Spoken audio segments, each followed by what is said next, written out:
नमस्कार दोस्तों, यूपीएससी 9 में आपका बहुत बहुत स्वागत है।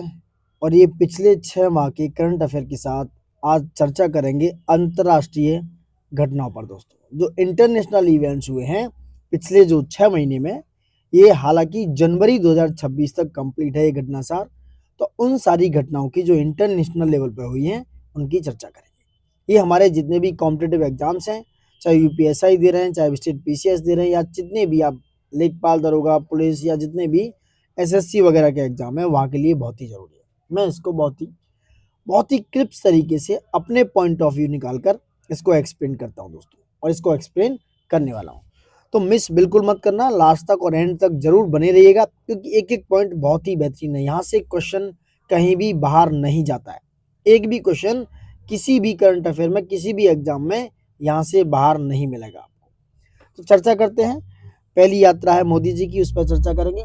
दोस्तों, लाइक शेयर सब्सक्राइब करना बिल्कुल मत भूलना, और थोड़ा सा हमें सपोर्ट की जरूरत है। जो आप लोग थोड़ा दिखा रहे हैं, थोड़ा और दिखाइए अच्छे से, जिससे हमारा थोड़ा सा मनोबल और मोरल सपोर्ट बढ़ता रहे।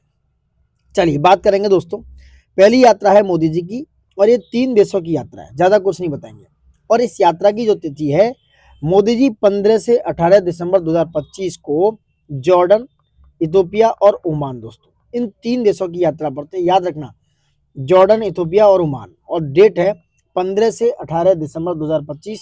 ये आंकड़े, ये डेटा पूछा जा सकता है, यही आपको याद रखना है। ठीक है, जॉर्डन, इथोपिया और ओमान। 15 दिसंबर को मोदी जी कहाँ पहुंचे? पहले जॉर्डन पहुंचे, और वहां के जो किंग अब्दुल्ला सेकंड है, समझ रहे हैं आप, किंग अब्दुल्ला सेकंड से उन्होंने मुलाकात की। और इस समय जो जॉर्डन के साथ हमारे भारत के जो संबंध है, वो 75 वर्ष पूर्ण होने का समारोह वहां पर मनाया गया। देखिए, मैं वही चीज बता रहा हूँ जो एग्जाम्स के पर्पजली है, एग्जाम्स ओरिएंटेड है। बाकी की कहानी हम, अगर आप पढ़ना चाहते हैं, if you are interested then you can read it.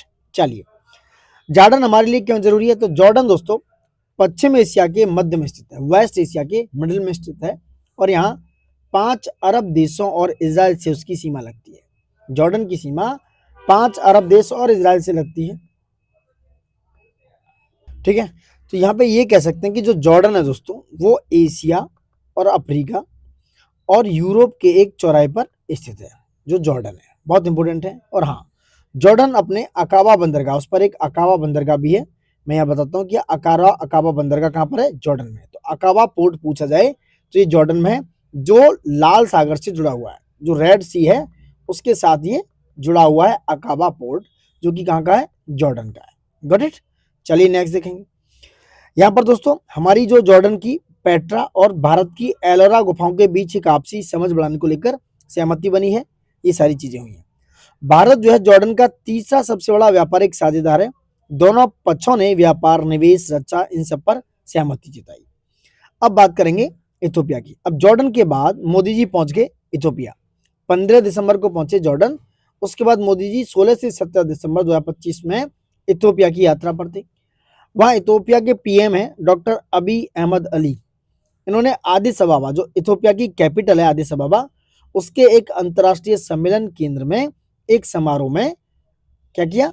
देश का, यानी कि इथोपिया का सर्वोच्च नागरिक सम्मान the great honour mission of Ethiopia से सम्मानित किया उन्हें। किसको? मोदी जी को। और मोदी जी का ये 28वां शीर्ष विदेशी राजकीय सम्मान था। तो मोदी जी को इथोपिया का great honour mission of Ethiopia, उससे सम्मानित किया वहां के प्रधानमंत्री पीएम साहब डॉक्टर अबी अहमद अली ने। और ये उनकी 28वीं, ये उनका 28वां शीर्ष जो है, मतलब बहुत इंपोर्टेंट विदेशी राजकीय सम्मान था। Got it. चलिए नेक्स्ट बनेंगे। वहीं मोदी जी 17 दिसंबर को 15-16 इथोपिया खत्म करने के बाद मोदी जी 17 दिसंबर को पहुंचे दोस्तों, कहां पर? आदिस अबाबा, जो इथोपिया की राजधानी है, उससे 3 महत्वपूर्ण समझौते पर साइन किए। 3 सिग्नेचर हुए इस पर। ठीक है, कौन कौन से? नॉट मोर इंपोर्टेंट, देखना चाहो तो देख सकते हो। सीमा शुल्क को प्रशासन में सहयोग, डेटा सेंटर को लेकर, और संयुक्त राष्ट्र शांति स्थापना अभियानों के सहयोग पर जोर देने के लिए ये 3 एमओयू साइन हुए दोस्तों। Got it. चलिए, उसके बाद मोदी जी 17 दिसंबर को ही ओमान की यात्रा पर निकले। ओमान को मोदी जी 17 दिसंबर को अपनी 2 दिवसीय यात्रा पर थे, और उसकी राजधानी मस्कट पहुंचे। ओमान की राजधानी क्या है? मस्कट। और वहीं पर मस्कट में 18 दिसंबर 2025 को भारत और ओमान के बीच में मुक्त व्यापार समझौता दोस्तों, फ्री ट्रेड एग्रीमेंट, याद रखना ओमान के बीच में एक फ्री ट्रेड एग्रीमेंट पर साइन किए गए। और इसी तौर पर यह व्यापक तरीके से एक आर्थिक क्या हुआ, आर्थिक साझेदारी समझौता कहा जाता है दोस्तों। इसे कहते हैं CEPA। CEPA मतलब एक कॉम्प्रिहेंसिव इकोनॉमिक पार्टनरशिप एग्रीमेंट कहा जाता है ओमान के साथ। ठीक है, चलिए यहाँ प्रधानमंत्री श्री नरेंद्र मोदी वहाँ के सुल्तान, नाम है उनका हैतम बिन तारिक, हैतम बिन तारिक की उपस्थिति में ये समझौते संपन्न हुए और इसका बहुत ही स्ट्रेटेजिक और पॉलिटिकल महत्व है दोस्तों, समझ रहे आप। वहीं समझौते पर भारत की ओर से वाणिज्य एवं उद्योग मंत्री श्री पीयूष गोयल और ओमान की ओर से HE कैस बिन मोहम्मद अल यूसुफ ने हस्ताक्षर किए। ये पूछा जा सकता है कि भाई हमारे इंडिया की तरफ से और ओमान की तरफ से किस किस ने साइन की, तो वहां पर वाणिज्य एवं उद्योग मंत्री श्री पीयूष गोयल जी और ओमान की ओर से HE कैस बिन मोहम्मद अल यूसुफ ने साइन की। 2006 में अमेरिका के साथ FTA के बाद ये ओमान का पहला द्विपक्षीय व्यापार समझौता है। मतलब 2006 में ओमान ने USA के साथ एक साइन किए थे, उसके बाद ये इंडिया के साथ उन्होंने FTA साइन किए हैं। और पिछले 6 महीनों में भारत का दूसरा है, क्योंकि पहला जो FTA फ्री ट्रेड एग्रीमेंट हम यूके के साथ यानी कि यूनाइटेड किंगडम अमेरिका के साथ ब्रिटेन के साथ कर चुके हैं दोस्तों, यूनाइटेड किंगडम के साथ। वहीं ओमान भारत का 29वां सबसे बड़ा निर्यात बाजार और 25वां सबसे बड़ा आयात सोर्स है और 28वां सबसे बड़ा कुल व्यापारिक भागीदार है। ये डेटा पूछ सकते हैं, तो ये याद रखना थोड़ा सा, समझ रहे हैं। चलिए कुछ और देखते हैं, ये थोड़ा सा ज्यादा इंपोर्टेंट नहीं है, समझौता FTA के साथ हुआ है। इतनी प्रश्न श्रेणियों पर शून्य ये सब क्या है, बहुत ज्यादा टेक्निकल है, तो इतना ज्यादा ये पूछने वाले है नहीं, एग्जाम में तो नहीं पूछेंगे। एक और चीज समझो, CPA के तहत दोस्तों ओमान के प्रमुख सेवा क्षेत्रों में भारतीय कंपनियों द्वारा 100% प्रत्यक्ष विदेशी निवेश का प्रावधान है, यानी कि FDI, यानी कि जो भारतीय कंपनियां पूरे 100% प्रत्यक्ष विदेशी निवेश वहां पर कर सकती हैं, फॉरेन डायरेक्ट इन्वेस्टमेंट इन्वेस्ट कर सकती हैं ओमान की जो प्रमुख सेवा कंपनियां हैं उनमें भी दोस्तों, गॉट इट। ओमान में वहां पर FDA जारी रह सकता है इंडिया की तरफ से। वहीं मोदी जी को दोस्तों ऑर्डर ऑफ ओमान सम्मान से सम्मानित किया गया। यात्रा के दूसरे दिन 17 दिसंबर के दिन, मतलब 18 दिसंबर के दिन मोदी जी को ओमान के सर्वोच्च नागरिक सम्मान ऑर्डर ऑफ ओमान से सम्मानित किया गया। क्वेश्चन ये बनेगा कि 28 देशों द्वारा दिया गया कौन सा, इथोपिया, और ये 29वां सर्वोच्च सम्मान मिल गया है। ओमान के द्वारा 29वां सर्वोच्च सम्मान मोदी जी को मिल चुका है दोस्तों। तो 29 देशों के सर्वोच्च विदेशी नागरिक सम्मान मिल चुके हैं मोदी जी को ऑर्डर ऑफ ओमान मिलने के बाद, समझ रहे आप। ओमान के सुल्तान हैतम बिन तारिक ने प्रधानमंत्री मोदी को यह सम्मान प्रदान किया और ऑर्डर ऑफ ओमान इस देश का सबसे बड़ा नागरिक सम्मान है, जिसकी शुरुआत वर्ष 1970 में सुल्तान कबूस बिन सईद ने की थी दोस्तों, ठीक है। और यह सम्मान पाने वाले विश्व के जो प्रतिष्ठित नेता हैं उनमें नेल्सन मंडेला जी हैं, महारानी एलिजाबेथ द्वितीय हैं, महारानी मैक्सिमा हैं, जापान के सम्राट अकिहितो हैं और जॉर्डन के राजा अब्दुल्ला शामिल हैं इसमें दोस्तों। इन लोगों को अब तक यह सम्मान प्राप्त हो चुका है, समझ गए।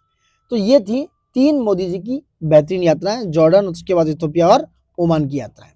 अब आते हैं ग्लोबल फूड सिटी रैंकिंग 2025-26 पे। देखिए काम का डेटा बताने वाला हूं, फालतू की चीजें नहीं बताऊंगा, क्योंकि अगर आपको पढ़ना है तो आप जाके खुद से भी पढ़ सकते हो। अब बात करेंगे ग्लोबल जो फूड सिटी रैंकिंग है उसमें क्या है। देखिए सबसे बड़ी बात, इसको कौन जारी करता है, क्यों जरूरी है, इसकी बात करेंगे पहले, ठीक है। भोजन हमारे लिए बहुत जरूरी है, उसकी बात है।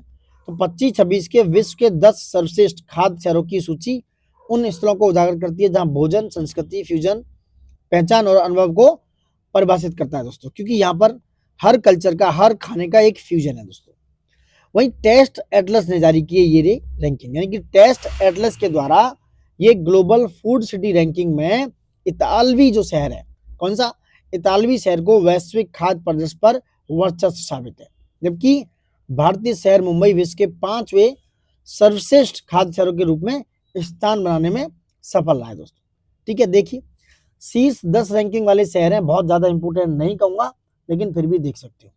नेपल्स हो गया, जो नेपल्स है इटली का एक शहर है, पिज्जा मार्गरेटा के लिए प्रसिद्ध है। मिलान जो इटली का एक और शहर है, ये रिसेट्टो अल्ला मिलानीज के लिए जाना जाता है। बोल्गना एक शहर है जो टैग्लीटेल अल रागू का घर है। फ्लोरेंस ये भी एक प्रतिष्ठित पुस्तिका के लिए मुंबई अपने जीवंत स्ट्रीट फूड के लिए प्रसिद्ध है दोस्तों, जैसे कि बड़ा पाव दोस्तों। समझ रहे आप? तो मुंबई की रैंक कितनी है? 5वीं है, याद रखना मुंबई की रैंक। ठीक है, और यहाँ पर दिल्ली की रैंक कितनी है? 48, अमृतसर की 53, हैदराबाद की 54, कोलकाता की 73 और चेन्नई की 93 है। यही जरूरी है, बाकी की कोई कहानी इसमें जरूरत है नहीं दोस्तों। चलो कोप 17 के लिए बात करेंगे। कोप 17 के लिए तितली को आधिकारिक लोगो घोषित किया गया। यह कोप 17 और यह है येरेवान आर्मेनिया की कैपिटल। तो कोप 17 येरेवान में आर्मेनिया की कैपिटल में कंडक्ट हुआ दोस्तों। तो क्या है? आर्मेनिया ने, जो आर्मेनिया है, आर्मेनिया ने जैव विविधता पर सम्मेलन, जिसे कहेंगे सीबीडी, क्या कहते हैं? CBD, convention on biological diversity दोस्तों। कन्वेंशन ऑन बायोलॉजिकल डाइवर्सिटी के 17वें पक्षकार सम्मेलन, जिसे बोलते हैं कोप 17 का आधिकारिक लोगो 25 दिसंबर 2025 को जारी किया। याद रखना सीबीडी का कोप 17 कहां हुआ है? तो ये कोप 17 हुआ है दोस्तों, कहां पर? ये हुआ है, एक मिनट, कोप 17 हुआ है, आप देख सकते हैं येरेवान में। येरेवान जो है वो आर्मेनिया की कैपिटल है। ठीक है, तो इस प्रतीक केंद्र में एक दुर्लभ नीली तितली, जिसे पॉलियोमेटस एरिवेनियनिस, जिसे एरिवन एनोमलस ब्लू कहा जाता है, इसका साइंटिफिक नेम है। सो आपको याद करने की कोई भी जरूरत नहीं है। यह प्रजाति केवल येरेवन और उसके आसपास पाई जाती है। लोगों के साथ दिया गया नारा टेकिंग एक्शन फॉर नेचर, यानी प्रकृति के लिए कार्रवाई, कोप 17 की भावना को दर्शाता है। इसकी मेजबानी अक्टूबर 2026 में आर्मेनिया करने वाला है दोस्तों। ठीक है, यह प्रजाति जो है, जो तितली की प्रजाति है, ये कहाँ? आर्मेनिया की एंडेमिक है, वहां की स्थानिक प्रजाति है दोस्तों। ठीक है, कोप 17 याद रखना जरूरी है, मेरी बात समझ रहे होंगे आप। तितलियों का उपयोग दोस्तों वैज्ञानिकों द्वारा पारिस्थितिकी तंत्र, जो हमारा पारिस्थितिक तंत्र है, यानी हमारा जो इकोसिस्टम है, उसके स्वास्थ्य, जो स्वास्थ्य संकेतक है, इसको एज ए इंडिकेटर स्पीसीज के रूप में किया जाता है। Got my point? जो तितलियां हैं वो दोस्तों एज ए हेल्थ इंडिकेटर के रूप में इनका इकोसिस्टम में यूज किया जाता है। समझ रहे आप? चलिए कोप 17 के लिए जो कोप 17 का लोगो है, उसमें 23 मिश्रित रंग शामिल हैं, जो वैश्विक जैव विविधता ढांचे के 23 लक्ष्यों का प्रतीक है। ठीक है, तितली प्रतीक है क्योंकि पारिस्थितिक तंत्र की नाजुकता, प्रजातियों की परस्पर निर्भरता, केवल घोषणाएं नहीं बल्कि क्रियान्वयन की आवश्यकता है दोस्तों।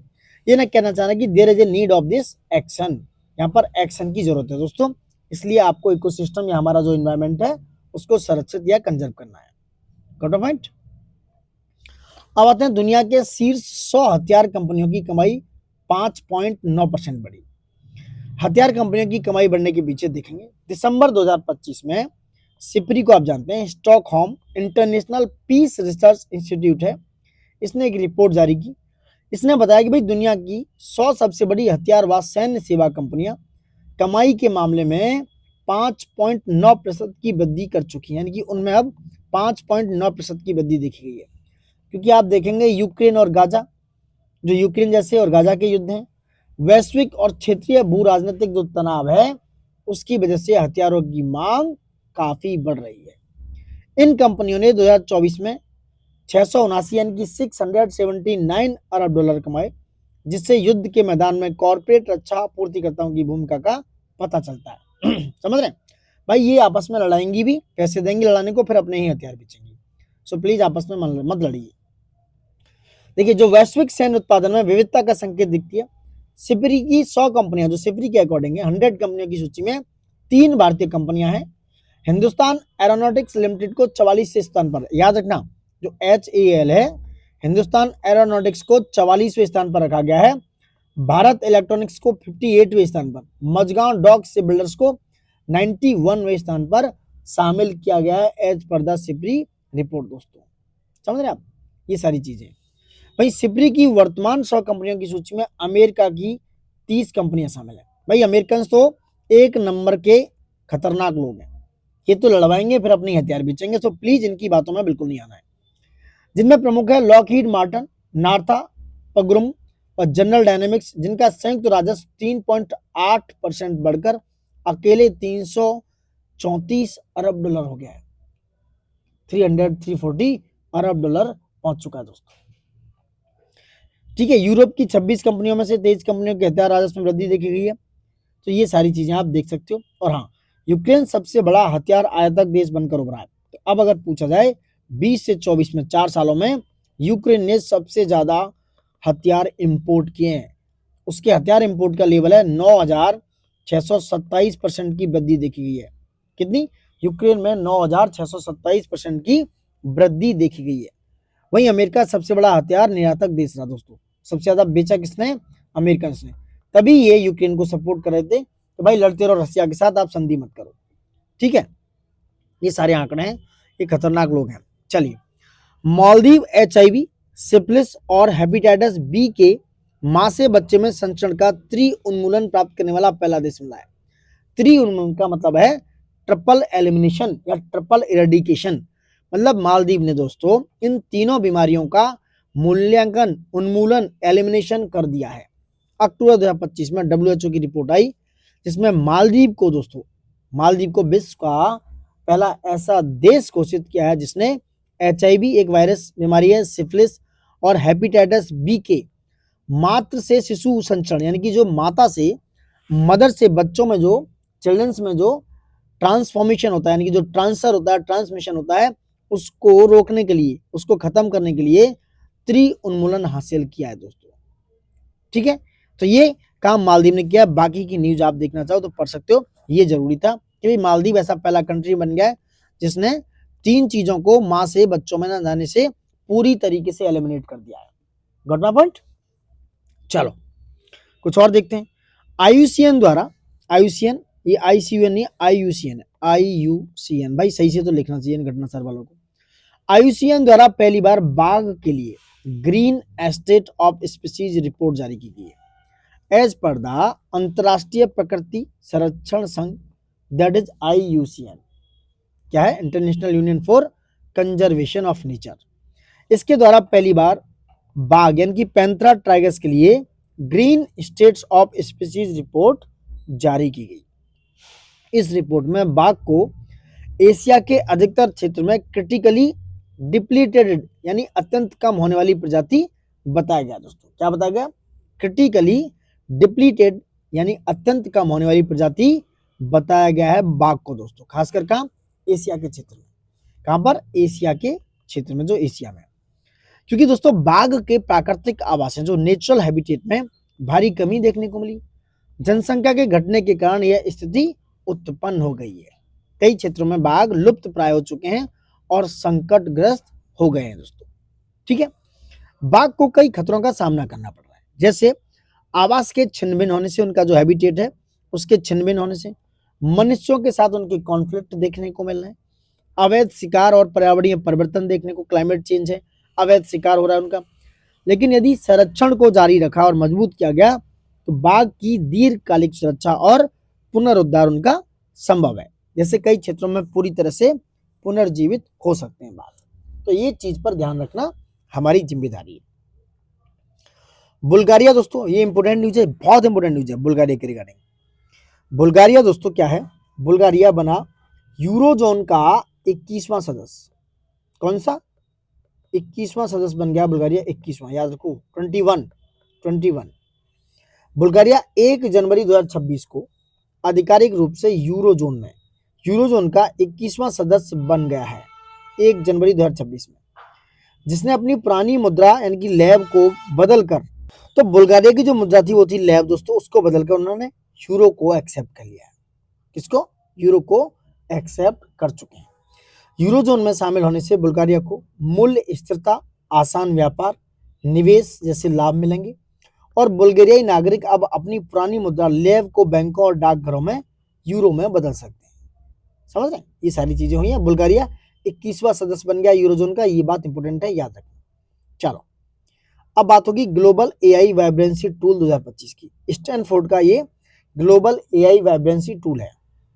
देखिए दिसंबर 2025 में Stanford institute for human standard AI ने अपनी AI इंडेक्स प्रोजेक्ट के तहत एक रिपोर्ट निकाली, एक टूल निकाला जिसे ग्लोबल AI वाइब्रेंसी टूल 2025 जारी किया गया। यही इन्होंने बोला कि भाई AI के क्षेत्र में भारत ने बड़ी वैश्विक उपलब्धि हासिल करते हुए अमेरिका और चीन के बाद ग्लोबल एआई वाइब्रेंसी इंडेक्स 2024 में तीसरा स्थान प्राप्त किया है। याद रखना, पहले नंबर पर अमेरिकन हैं, याद रखना, फिर दूसरे पर चाइनीज पहुंच गए और नंबर 3 पर इंडिया है इस ग्लोबल एआई वाइब्रेंसी टूल में। याद रखना, नंबर 3 है इंडिया की रैंकिंग। Got my point? ये जरूरी है, बाकी के आप देख सकते हो चाहो तो। एआई वाइब्रेंसी इंडेक्स में इंडिया नंबर 1 पे, अमेरिका 76.60 के स्कोर के साथ, चीन का है दूसरा 36.95। भाई डबल से भी ज्यादा है अमेरिका की एआई स्कोर, तो अमेरिका को पकड़ना इतना आसान नहीं है, और हमारे तो 4 होने के आसपास है। भारत की रैंकिंग है 21.59 स्कोर के साथ नंबर 3 पे। उसके नीचे दक्षिण कोरिया, फिर है यूके, फिर सिंगापुर, स्पेन, यूएई, जापान और कनाडा। देख सकते हो टॉप 10 के कंट्रीज दोस्तों। राइट, चलो अब आएंगे इटालियन व्यंजन को यूनेस्को ने अमूर्त सांस्कृतिक धरोहर के रूप में शामिल किया या मान्यता दी। क्या दी? इंटेंजिबल हेरिटेज जो लिस्ट है यूनेस्को की, ठीक है, उसमें इटालियन व्यंजन को इन्होंने मान्यता दे दी है। देखिए क्या है, इटाली व्यंजन जो है, इटालियन यानी इटली के जो व्यंजन है, उसको यूनेस्को ने मानवता के अमूर्त सांस्कृतिक धरोहर के रूप में मान्यता देकर इतिहास रच दिया। मान्यता देकर इतिहास रच दिया इन्होंने। क्या किया? यह पहली बार है कि जब किसी देश की पूरी खाद्य संस्कृति को, उसका जो फूड कल्चर है, उसको सम्मानित किया गया है। यहाँ पर सिर्फ एक व्यंजन या तकनीक का सम्मान नहीं है, उन्होंने पूरे फूड कल्चर को, जो इटालियन फूड कल्चर है, उसको पूरी तरीके से यूनेस्को ने क्या है, अमूर्त सांस्कृतिक धरोहर में मान्यता दे दी। Got it? यह न केवल इटली के लिए बल्कि वैश्विक सांस्कृतिक धरोहर की दृष्टि से भी महत्वपूर्ण मील का पत्थर है। मामला क्या था? यूनेस्को की 8 से 13 दिसंबर 2025 की बीच में 20वीं अंतर सरकारी समिति की बैठक के दौरान नई दिल्ली में दी गई। कहां पर? ये याद रखना इंपोर्टेंट हो गया ये, क्योंकि ये 8 से 13 दिसंबर 2025 के बीच में अंतर सरकारी समिति की बैठक हुई नई दिल्ली में। वहां पर इटालियन जो फूड कल्चर है उसको पूरी तरीके से मान्यता दे दी। इससे पहले किसी विशिष्ट व्यंजन को ऐसा नहीं किया गया।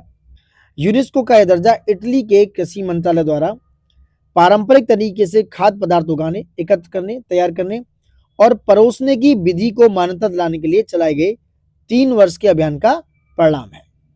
यूनेस्को ने इटालियन व्यंजन को एक दैनिक सांस्कृतिक अभिव्यक्ति कहा है, ना कि किसी विशेष अवसर या उच्च वर्ग तक सीमित परंपरा के रूप में माना है। तो ये हो गया इटालियन कल्चर दोस्तों। नेक्स्ट बात करेंगे, पेरू जो है, पेरू आपको देखेंगे साउथ अमेरिकन कंट्री है। तो पेरू दोस्तों मधुमक्खियों को कानूनी मान्यता देने वाला पहला देश बना है। कौन सा है? पेरू।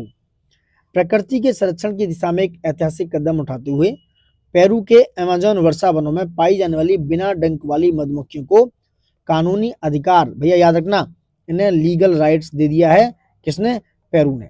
पेरू एक कंट्री है, साउथ अमेरिका का कंट्री है दोस्तों, और साउथ अमेरिका में ही ये अमेज़न वन जो ब्राजील, पेरू और बोलिविया वगैरह में पाए जाते हैं, वहां पर बिना डंक वाली मधुमक्खी है, उसको कानूनी अधिकार दिया जा चुका है।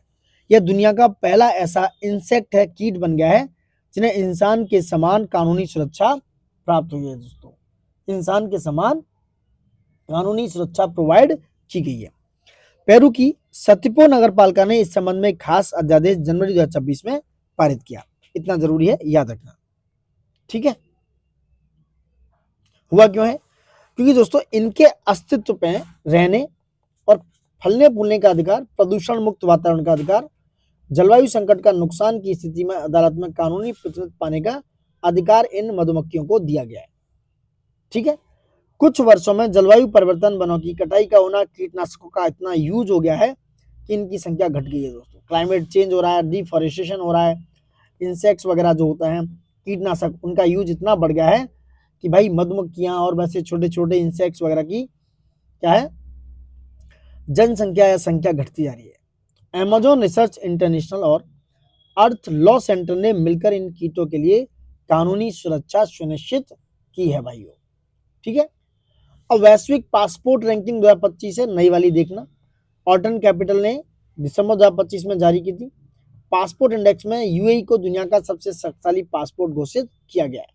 किसको? यूएई को। वहीं दूसरे स्थान पर सिंगापुर और स्पेन को रखा है, ये दूसरा रैंक है। और तीसरे स्थान पर है बेल्जियम, फ्रांस, स्वीडन, जर्मनी, यानी कि यूरोप के कंट्री दोस्तों। भारत की इस सूची में 67वां स्थान है, याद रखना। इंडिया की रैंक कितनी है 67वें नंबर पर। इंडिया की रैंक है कितनी 67। Got it. चलो इंडिया को 67वें नंबर पर रखा गया। बाकी का और देखना चाहो तो देख लेना। देखो यहाँ पर शीर्ष 10 शक्तिशाली passport, number 1 UAE, number 2 Singapore Spain, number 3 European country है, जापान को भी यहीं रखा गया है, नंबर 3 पर है। बाकी सारे यूरोप की कंट्री है। नंबर 4 पर पोलैंड वगैरह वगैरह वगैरह, ये भी यूरोप कंट्री है। और अमेरिका को 9वीं रैंक है और मोनाको 10वें नंबर पर है। और इंडिया की रैंक कितनी है 67। इंडिया की रैंक है 67वीं दोस्तों। Got it. चलो अच्छा कंटेंट हो तो देख लेना चाहिए और सारा कुछ अच्छे से पढ़ लेना चाहिए। अब आएंगे फिर से यूनेस्को पे। यूनेस्को ने लुप्त प्राय पारंपरिक कलाओं और शिल्पों की तत्काल सुरक्षा सूची में शामिल किया। यूनेस्को ने ग्लोबल कल्चरल बायोडाइवर्सिटी के संरक्षण की दिशा में, वैश्विक सांस्कृतिक विविधता की दिशा में अहम कदम उठाते हुए कई लुप्तप्राय पारंपरिक कलाओं और शिल्पों को तत्काल संरक्षण की आवश्यकता वाली अमूर्त सांस्कृतिक विरासत, इनकी list of intangible cultural heritage in need of urgent safeguard में शामिल कर दिया है। क्योंकि इस सूची में पाकिस्तान का बोर्डिंगो पारंपरिक संगीत वाद्य यंत्र है। बोर्डिंगो कहाँ का है, यह पाकिस्तानियों का। केन्या का मवाजिंद का आध्यात्मिक नृत्य है और ये कहाँ का है, केन्या का। और वियतनाम का डोंग हो लोक वुड ब्लॉक प्रिंटिंग, ये शामिल है दोस्तों। ये शामिल है, इन्हें सुरक्षा लिस्ट में, सिक्योरिटी लिस्ट में डाल दिया गया। इन नामों की घोषणा दिल्ली के लाल किले में दिसंबर 2025 में आयोजित यूनेस्को के सत्र में हुई थी दोस्तों। क्योंकि दिसंबर 2025 में यूनेस्को का एक सत्र दिल्ली में क्या हुआ, दिल्ली में आयोजित किया गया था दोस्तों, जिसमें विरासत संरक्षण और भारत की भूमिका को उजागर किया गया। समझ रहे हैं। चलो नेक्स्ट देखेंगे। ये इंपोर्टेंट था, ये चीजें याद रखना, कौन सी केन्या की है, कौन सा पाकिस्तान की है। पाकिस्तान का जो बोरिंडो है क्या है दोस्तों, जो बोरिंडो है एक पारंपरिक संगीत वाद्य यंत्र, यानी कि एक म्यूजिक का वाद्य यंत्र है जो क्षेत्र की समृद्ध मौखिक और संगीत विरासत का प्रतिनिधित्व करता है। केन्या का मवाजिंद का नृत्य एक आध्यात्मिक स्पिरिचुअल डांस है दोस्तों, जो अनुष्ठान हो गया, जो रिचुअल्स वगैरह है, सामाजिक एकता वगैरह के अभिन्न अंग को दर्शाता है। वहीं वियतनाम का डोंग हो दो लोग एक प्रिंटिंग है जो विशिष्ट कलात्मक शैली और सांस्कृतिक कहानी कहने में अपनी भूमिका निभाता है। ठीक है। चलो केन्या में आयोजित हुआ यूएनईए में वन अग्नि प्रबंधन संबंधी भारत के प्रस्ताव को स्वीकृत किया गया। केन्या में आयोजित हुआ था। तो भारत के लिए एक महत्वपूर्ण कूटनीतिक और पर्यावरणीय उपलब्धि हुई। केन्या के नैरोबी में दिसंबर 2025 में आयोजित हुआ संयुक्त राष्ट्र पर्यावरण सभा, जिसे बोलते हैं यूनाइटेड नेशंस एनवायरमेंट असेंबली, जिसे बोलते हैं यूनाइटेड नेशंस एनवायरमेंट असेंबली दोस्तों। इसके 7वें सत्र में, इसका 7वां कौन सा 7वां सत्र था, इसमें वैश्विक वनाग्नि प्रबंधन को सुदृढ़ करने, मजबूत करने के लिए एक प्रस्ताव अपनाया गया दोस्तों। संयुक्त राष्ट्र के सदस्य देशों को व्यापक समर्थन मिला और दुनिया के जंगल की आग को बढ़ती घटना को देखकर उस पर गंभीर चिंता जताई, क्योंकि बहुत ज्यादा आग लग जाती है इधर उधर, आपने देखा होगा। यूनाइटेड नेशंस एनवायरमेंट की एक रिपोर्ट की माने, जो यूनाइटेड नेशंस एनवायरमेंट प्रोग्राम की एक रिपोर्ट की माने तो स्प्रेडिंग लाइक वाइल्ड फायर, इसके अनुसार 2030 तक जंगल की आग में 14%, 2050 तक 30% और 2100 तक 50% की वृद्धि हो सकती है, जिस हिसाब से जैव विविधता, संपत्ति और मानव स्वास्थ्य पर गहरा असर देखने को मिलेगा अगर इसको रोका नहीं गया। समय रहते इसको नहीं रोका गया तो इतने सारे प्रॉब्लम्स आप देख सकते हैं इन फ्यूचर दोस्तों। ठीक है। कमिटमेंट टू डेवलपमेंट इंडेक्स मैंने कभी सुना नहीं, देखा नहीं, ज्यादा कुछ काम का नहीं है, सो जस्ट ड्रॉप इट। ठीक है। सीडीआई वीडियो देख सकते हो आप, देखना चाहते हो। अब आएंगे यहाँ पर वैश्विक जलवायु परिवर्तन प्रदर्शन सूचकांक, जो इंपोर्टेंट है उसी की बात करेंगे। मैं बात कर रहा हूँ CCPI, that is climate change performance index की, बहुत इंपोर्टेंट है। तो क्लाइमेट चेंज परफॉर्मेंस इंडेक्स है 2026 का, इस पर चर्चा करेंगे।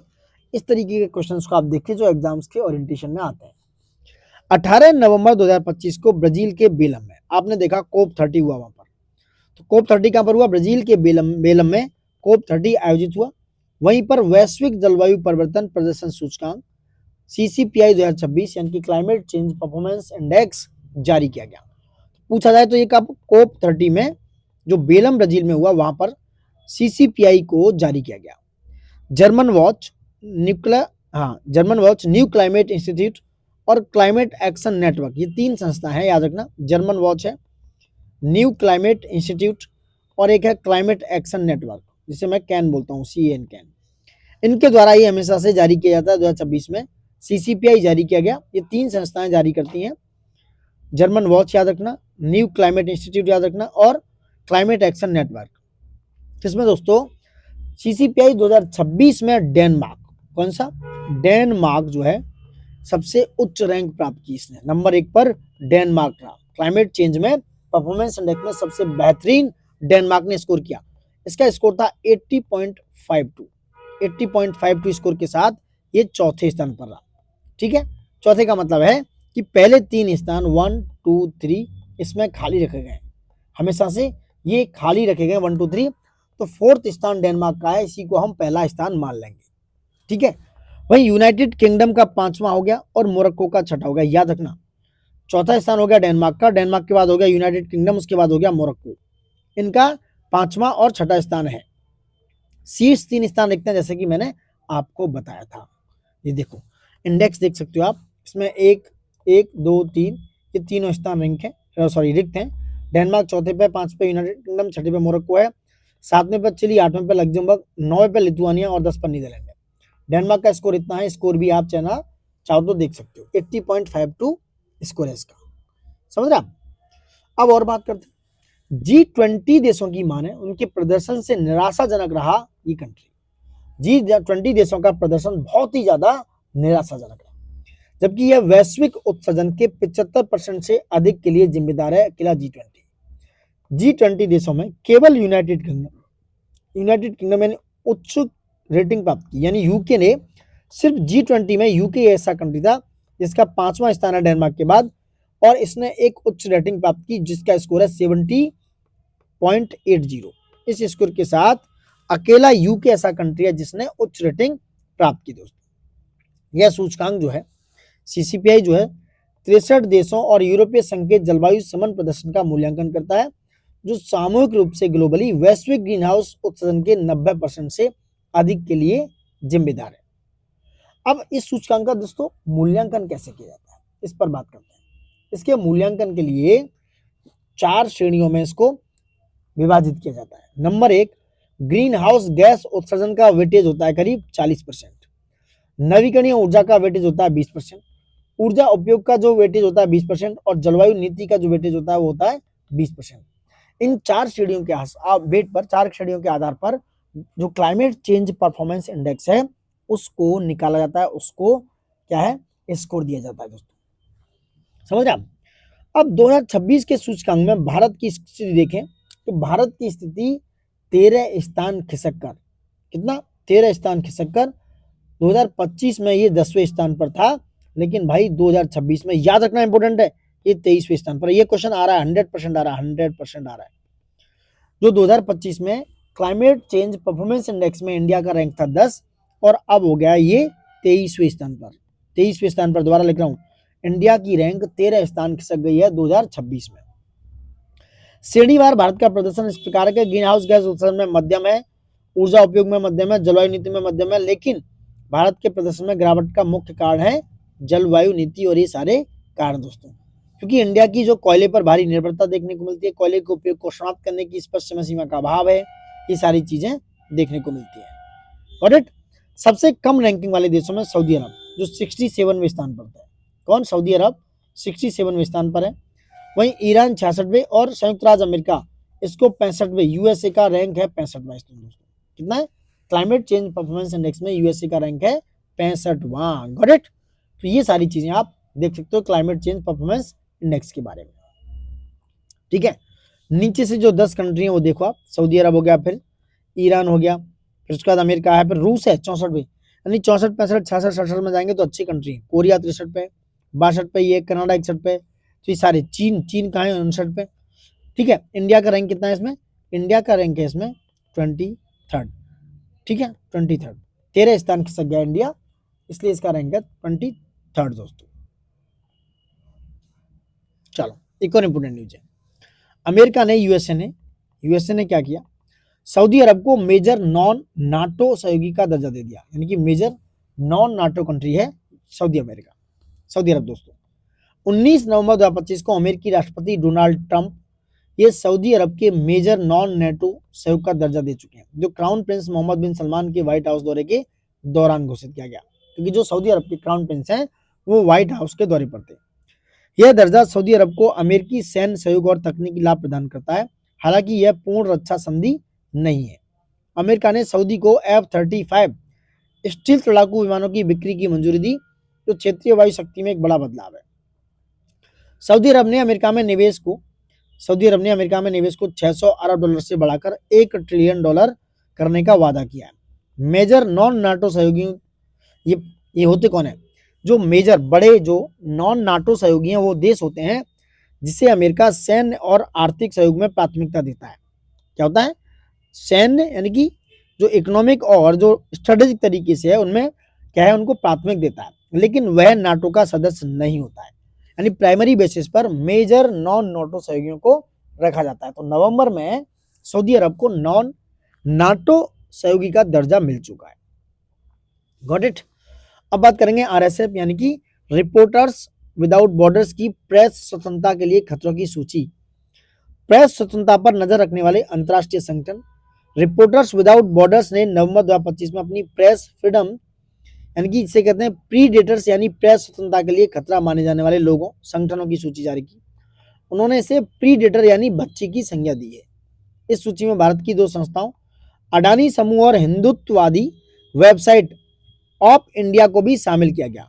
आरएसएफ हर साल प्रेस फ्रीडम इंडेक्स जारी करता है, इसमें भारत 180 देशों में 151वें स्थान पर है दोस्तों। तो इंडिया की रैंक यहाँ पर निकालेंगे, इंडिया की रैंक है 151 दोस्तों, 180 कंट्री में 150 रैंक है इंडिया का दोस्तों। गॉट इट, याद रखना। नेक्स्ट क्या है, अंतर्राष्ट्रीय स्तर पर अगर आप देखें इस सूची में शी जिनपिंग के नेतृत्व में चीनी कम्युनिस्ट पार्टी, सऊदी अरब के युवराज मोहम्मद बिन सलमान, रूस के राष्ट्रपति व्लादिमीर पुतिन, बेलारूस के राष्ट्रपति अलेक्जेंडर लुकाशेंको, इजराइल की डिफेंस फोर्स जिसे बोलते हैं आईडीएफ, और जो प्रधानमंत्री हैं बेंजामिन नेतन्याहू के शासन में लगभग 220 पत्रकारों की मौत के लिए जिम्मेदारी बताई गई है। जिम्मेदार हैं ये लोग दोस्तों, ये सब शामिल है। ठीक है, ये सारी चीजें हैं।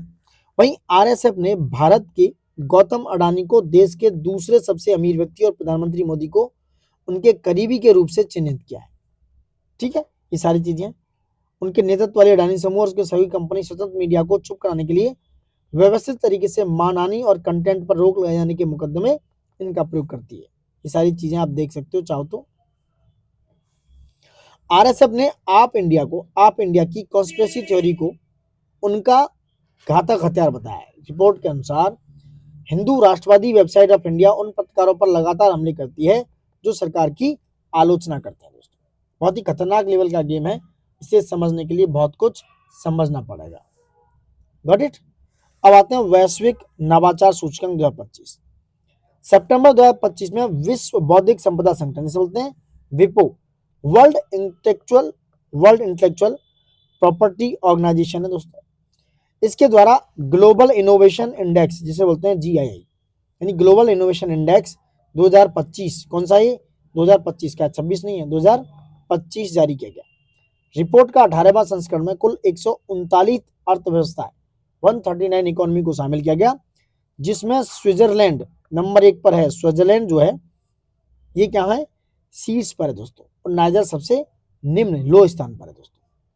ठीक है, स्विट्जरलैंड की रैंक है 66 अंकों के साथ नंबर 1। उसके बाद स्विट्जरलैंड के बाद है कौन सा, स्वीडन, इसकी रैंक है स्कोर है 62.6, और उसके बाद है नंबर 3 यूएसए जिसका स्कोर है 61.7। तो ये तीनों क्या है, 1, 2 और तीसरे स्थान पर है, स्वीडन और यूएसए दोस्तों। ठीक है, नेक्स्ट बात करेंगे इस सूची में इंडिया का हिसाब किताब भी देखेंगे, ये देख सकते हो स्कोर और ये सारी चीजें। भारत विश्व बौद्धिक संपदा सूचकांक में जो प्रकाशित GII 2025 में 38वें स्थान पर पहुंच गया दोस्तों। कहाँ है ये, 38वें स्थान पर है इंडिया का रैंक दोस्तों। यह 2020 की 48वीं स्थिति से निरंतर वृद्धि की दर्शाता है। तो 2020 से पूछा जाए तो ग्लोबल इनोवेशन इंडेक्स में इंडिया की लगातार वृद्धि देखने को मिल रही है। भारत का स्कोर है करीब 40.5 अंकों के साथ 38वें स्थान पर दोस्तों। गॉट इट, ये चीजें इंपोर्टेंट है, याद रखना। चलो और देखते हैं कुछ और। सबसे लास्ट में 139 पे है नाइजर, 138 पे अंगोला, 137 पे कांगो, ये सब अफ्रीकन कंट्री हैं दोस्तों, अफ्रीकन कंट्री हैं दोस्तों। वहीं अपने पड़ोसी देख लो, चीन को 10वीं रैंक मिली है इसमें। तो इस सूचकांक में भारत के पड़ोसियों की चर्चा करते हैं। तो चाइना को 10वीं, नेपाल को 107 और श्रीलंका 93 यानी कि 93 और पाकिस्तान 99 नंबर पर है दोस्तों। बांग्लादेश को 106वें स्थान पर रखा गया है।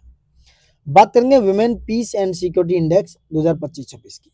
देखिए, Georgetown Institute for Women Peace Security और पीस रिसर्च इंस्टीट्यूट ओस्लो द्वारा सितंबर 2025 में जारी महिला शांति और सुरक्षा इंडेक्स 2025, जिसे कहते हैं Women Peace and Security Index 2025-26 जारी किया गया।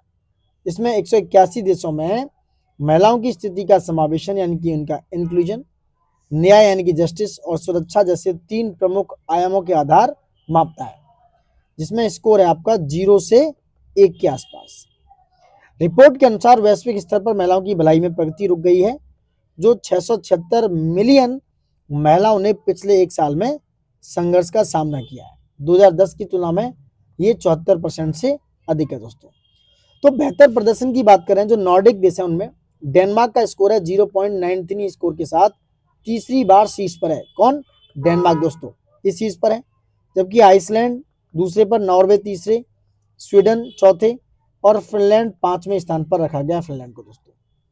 देख सकते हो यहाँ पर शीर्ष 10 देश में नंबर 1 पर डेनमार्क है, आइसलैंड है, इनके स्कोर भी देख सकते हो, नॉर्वे, स्वीडन, ये सब है। टॉप 10 में ऑस्ट्रेलिया को 10वें नंबर पर रखा गया दोस्तों। सबसे लास्ट रैंक है अफगानिस्तान की, फिर उसके बाद है यमन और सेंट्रल अफ्रीका, सीरिया। यहाँ पर भी आप ये देख सकते हो, इजी गोइंग चर्चा कर सकते हो दोस्तों। Got it? चलो नेक्स्ट आगे बात करेंगे। इंडिया का स्कोर देख लो। भारत का स्कोर है Women Peace and Security Index में 2025-26 में 0.607 के साथ इंडिया की रैंक है 131वीं। 131वें रैंक के साथ इंडिया का रैंक 131वें है, जो दर्शाता है कि भाई प्रगति के बावजूद महिलाओं की सुरक्षा, श्रम बल भागीदारी और राजनीतिक प्रतिनिधित्व जैसे क्षेत्रों में आज भी चुनौतियां बनी हुई है इंडिया में। Got my point? चलो, रेजोनेंट कंसल्टेंसी विश्व के सर्वश्रेष्ठ है, इसमें कोई खास चर्चा नहीं है, राजा को दिलचस्पी लेंगे नहीं हम, ये आगे बढ़ते हैं। टाइम्स हायर एजुकेशन रैंकिंग 2026 देखते हैं क्या है। देखो 9 अक्टूबर 2025 को ब्रिटिश पत्रिका है ये टाइम्स हायर एजुकेशन की Times Higher Education World University Ranking 2026 जारी की गई और इस रैंकिंग में जारी किया गया इसका 22वां संस्करण। कौन सा? 22वें संस्करण में 115 देशों या उसके क्षेत्रों के कुल 2191 संस्थान, तो याद रखना 2191 जो संस्थान है उनको इसमें शामिल किया गया है, जिनमें अगर सबसे ज्यादा बात करेंगे तो नंबर 1 पर है अमेरिका के 171, यूएसए के 171, दूसरे स्थान पर है भारत के 128, तो भारत के कितने 128, तीसरे स्थान पर, चौथे स्थान पर देखेंगे 115 व 109 के साथ जापान और तुर्की है दोस्तों। पहले पे यूएसए, दूसरे पे इंडिया, तीसरे पे जापान, चौथे पे तुर्की है दोस्तों। तो ये सारी चीजें हैं भारत के रैंकिंग के हिसाब से। तो भारत की 128 है, याद रखना, पूछा जा सकता है कि भाई टाइम्स हायर की रैंकिंग में इंडिया के कितने स्थान है, 100 कितने विश्वविद्यालय और उच्च संस्थान है, तो कुल यूनिवर्सिटीज है 128। Got it? चलो वहीं देखते हैं वर्ष 2026 में रैंकिंग के शीर्ष स्थान पर यूनिवर्सिटी ऑफ ऑक्सफोर्ड, जबकि दूसरे स्थान पर अमेरिका की मैसाचुसेट्स इंस्टीट्यूट ऑफ टेक्नोलॉजी, तीसरे स्थान पर अमेरिका की प्रिंसटन यूनिवर्सिटी और यूनाइटेड किंगडम की कैम्ब्रिज यूनिवर्सिटी संयुक्त रूप से शामिल है। ये दोनों यूनिवर्सिटी जो यूनाइटेड किंगडम की तीसरी रैंकिंग के साथ बनी हुई है। शीर्ष 10 में देखेंगे आप, नंबर 1 पे ऑक्सफोर्ड है, नंबर 2 पे मैसाचुसेट्स, नंबर 3 पे प्रिंसटन, नंबर 4 पे कैम्ब्रिज, 5 पे हार्वर्ड है और 10 पे है येल विश्वविद्यालय जो भी यूएसए का है। मतलब टॉप 10 में आप देखेंगे मोस्टली ये 8वें नंबर पर इंपीरियल कॉलेज ऑफ लंदन है जो यूके का है, बाकी के ज्यादातर नंबर 1 पे ऑक्सफोर्ड है यूके का, बाकी के ज्यादातर यूएसए के संस्थान है दोस्तों। किसके? यूएसए की। टाइम्स हायर एजुकेशन की 2026 की वर्ल्ड यूनिवर्सिटी रैंकिंग में Indian institute of science technology जो है, जो बेंगलुरु है, उसका स्थान है दोस्तों, जिसकी वैश्विक रैंकिंग 201 से 250 के समूह में है। पिछले वर्ष 2050 की रैंकिंग में इसी बैंड स्थान में था ये आईएससी बेंगलुरु दोस्तों। Got it? वहीं कुछ रैंकिंग में भारतीय विश्वविद्यालयों को आगे के स्थान देखेंगे तो जामिया मिलिया इस्लामिया नई दिल्ली में है, Shoolini university of biotechnology and management science Himachal Pradesh में इनको स्थान दिया गया है, जो 401 से 500 के बैंड में इनकी इतने बीच में आती है दोस्तों। और इस रैंकिंग में 5वां संयुक्त स्थान है आईआईटी इंदौर, फिर बीएचयू है, फिर आप देखेंगे जो बीएचयू वाराणसी की, आईआईटी यूनिवर्सिटी उड़ीसा, लवली, ये सब देख सकते हो। अब ये 18 निष्पादन सूचकांकों के आधार पर आकलित किए जाते हैं। 5 क्षेत्र जो हैं, एक तो टीचिंग है, रिसर्च एनवायरनमेंट कैसा है, रिसर्च क्वालिटी, इंटरनेशनल आउटलुक कैसा है और इंडस्ट्री पे इम्पैक्ट क्या पड़ रहा है। इतने इंडिकेटर होते हैं जिसके बेस पर ये चीज डेवलप की जाती है। तो यूनिवर्सिटी की रैंकिंग दोस्तों, गॉट माय पॉइंट। विश्व के शीर्ष 100 प्रबंधन संस्थानों की क्यूएस रैंकिंग, ये क्वाकवेरेली साइमंड्स, ये मैनेजमेंट संस्थानों की वर्ष 2026 की रैंकिंग है। 17 सितंबर 2025 को जारी की गई। विभिन्न मानकों के आधार पर विश्व के 359 मैनेजमेंट इंस्टीट्यूट को रैंकिंग प्रदान की गई। इनमें भारत के 14 संस्थान शामिल हैं दोस्तों। ठीक है, 2026 की क्यूएस रैंकिंग में शीर्ष स्थान द वॉर्टन स्कूल से जो पेंसिल्वानिया है उसका है दोस्तों। द वॉर्टन स्कूल पेंसिल्वानिया का शीर्ष स्थान बना हुआ है। पिछले वर्ष 2025 की इस रैंकिंग में शीर्ष स्थान था स्टैनफोर्ड ग्रेजुएट बिजनेस स्कूल का था। ठीक है, 2026 की रैंकिंग देखेंगे तो नंबर 1 है the Wharton school of the university of Pennsylvania, ये अमेरिका की है। हार्वर्ड बिजनेस स्कूल भी अमेरिका का है। मैसाचुसेट भी नंबर 1 अमेरिका का। स्टैनफोर्ड एक का अमेरिका का। 5वें पे HEC पेरिस बिजनेस स्कूल, ये 5वें रैंक में पेरिस का दोस्तों। Got it.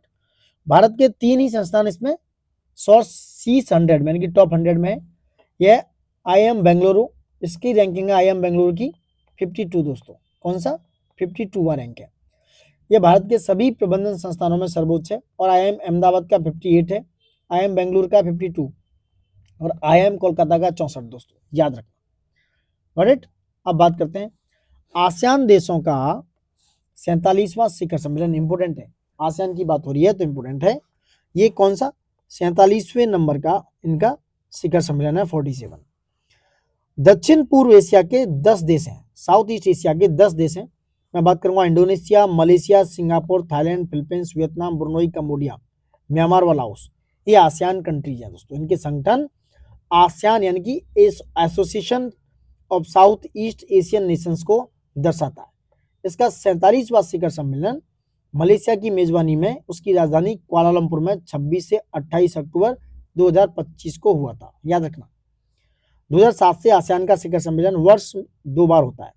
46वां हुआ था कहां पर, कुआलालंपुर में 2025 में। 47वें शिखर सम्मेलन की अध्यक्षता की मलेशिया के PM है दातो शेरी अनवर इब्राहिम ने दोस्तों। ठीक है, ये सारी चीजें आप देख सकते हो, इतना इंपोर्टेंट है इसके लिए। 47वां आसियान शिखर सम्मेलन की थीम थी, क्या थीम थी, इसकी थीम रखी गई दोस्तों inclusivity and sustainability. Inclusivity and sustainability इसकी थीम थी। मलेशिया की अध्यक्षता से आसियान सदस्य देशों ने तिमोर लेस्ते, ईस्ट तिमोर को पूर्ण सदस्य के रूप में स्वागत किया। तो आसियान में दोस्तों नया सदस्य देश आ गया जिसका नाम है तिमोर लेस्ते। ठीक है, चलो नेक्स्ट बात करते हैं। आसियान अब दक्षिण पूर्व एशिया के 11 राष्ट्रों का संगठन है जिसकी स्थापना, आसियान की स्थापना 8 अगस्त 1967 को दोस्तों 1967 को हुई थी, 1967 में। 5 देशों से हुई थी, इसमें इंडोनेशिया थे, मलेशिया था, फिलीपींस था, उसके बाद सिंगापुर और थाईलैंड के साथ। एक बैंकॉक घोषणा पत्र 1967 में, ये क्वेश्चन आए हुए हैं स्टेट PCS और UPSC में, याद रखना। तो बैंकॉक घोषणा पत्र पर हस्ताक्षर करने के बाद 8 अगस्त 1967 को आसियान और उसकी स्थापना हुई थी दोस्तों। 5 सदस्य देशों के अलावा इसमें बाद में 6वां सदस्य 1984 में ब्रुनई जुड़ा, 7वां सदस्य 1995 में वियतनाम, 8वां और 9वें सदस्य जुड़े। 8वां था लाओस और 9वां था म्यांमार जो 1997 में इसमें ऐड हुए दोस्तों। 10वां हुआ 1999 में कंबोडिया और 11वां 2025 में तिमोर लेस्ते। अब आसियान में 11 मेंबर हैं, 11वां मेंबर है तिमोर लेस्ते दोस्तों। ठीक है, चलो 47वें शिखर सम्मेलन के साथ ही इसके 7 वार्ता भागीदार देश हैं, ऑस्ट्रेलिया, चीन, भारत। भारत भी इसका शिखर वार्ता भागीदार है। जापान हो गया, दक्षिण कोरिया, रूस व अमेरिका, इनके साथ इसकी अलग अलग शिखर बैठकें हुई। आसियान की अध्यक्षता सभी बैठकों की समाप्ति के बाद अब फिलीपींस को सौंप दी गई है। फिलीपींस 1 जनवरी 2026 से यह दायित्व ग्रहण करे हुए बैठा है दोस्तों। 48वां और 49वां जो शिखर सम्मेलन है अब फिलीपींस की मेजबानी में और उसके पसाय सिटी में कम से मई और अक्टूबर 2026 में होंगे। फिलीपींस की अध्यक्षता की वर्ष की थीम है नेविगेटिंग अवर फ्यूचर टुगेदर। तो जो फिलीपींस में 48वां आसियान शिखर सम्मेलन होगा उसकी थीम है नेविगेटिंग अवर फ्यूचर। कुआलालंपुर में 26 अक्टूबर 2025 को आसियान की बात करें तो आसियान के 47वें आसियान के 47वें शिखर सम्मेलन के उद्घाटन समारोह में 8वां आसियान पुरस्कार कंबोडिया के union youth federation of Cambodia को प्रदान किया गया। दोस्तों ये इंपोर्टेंट है, इसको देख लो। आसियान के साथ भारत की 22वीं शिखर बैठक 26 अक्टूबर को कुआलालंपुर में संपन्न हुई। इस बार इस शिखर सम्मेलन में मोदी जी ने वर्चुअल तरीके से भाग लिया, मतलब वर्चुअल तरीके से। सर्वप्रथम नए सदस्य तिमोर लेस्ते का स्वागत किया प्रधानमंत्री ने। दोस्तों ठीक है, ये इंपोर्टेंट है, याद रखना। इस परिप्रेक्ष्य में 2026 को आसियान भारत समुद्री सहयोग का वर्ष उन्होंने घोषित किया। 22वें शिखर सम्मेलन के अगले दिन 27 अक्टूबर को कुआलालंपुर में ही 20वां पूर्वी एशिया शिखर सम्मेलन ईस्ट एशिया समिट आसियान द्वारा ही आयोजित किया गया। इस सम्मेलन में आसियान के सदस्य देशों के साथ साथ भारत था, ऑस्ट्रेलिया था, चीन था, जापान था, न्यूजीलैंड, दक्षिण कोरिया, रूस, अमेरिका शामिल। सम्मेलन में भारत का प्रतिनिधित्व विदेश मंत्री एस जयशंकर, जो हमारे एक्सटर्नल मिनिस्टर हैं, उन्होंने किया। ठीक है, दुनिया का पहला लाइव अंडर वाटर इंटरव्यू क्या है? पलाऊ के राष्ट्रपति ने, दुनिया का जो पलाऊ के राष्ट्रपति हैं, पहला लाइव अंडर वाटर इंटरव्यू अक्टूबर 2025 में आयोजित हुआ। राष्ट्रपति सुरंगेल विप्स जूनियर ने समुद्री कार्यकर्ता तथा तैराक एस्टोनिया के मेरले लिबांड के साथ प्रशांत महासागर के नीचे लाइफ हाई टॉक्सिंग मास्क तकनीक यानी कि प्रकाश के माध्यम से ध्वनि प्रसारित करती है, उसका उपयोग करके इतिहास रच दिया, जिसमें उन्होंने महासागर संरक्षण, प्रवाल व्यंजन और छोटे द्वीपीय देशों के सामने आने वाले जलवायु खतरों पर प्रकाश डाला।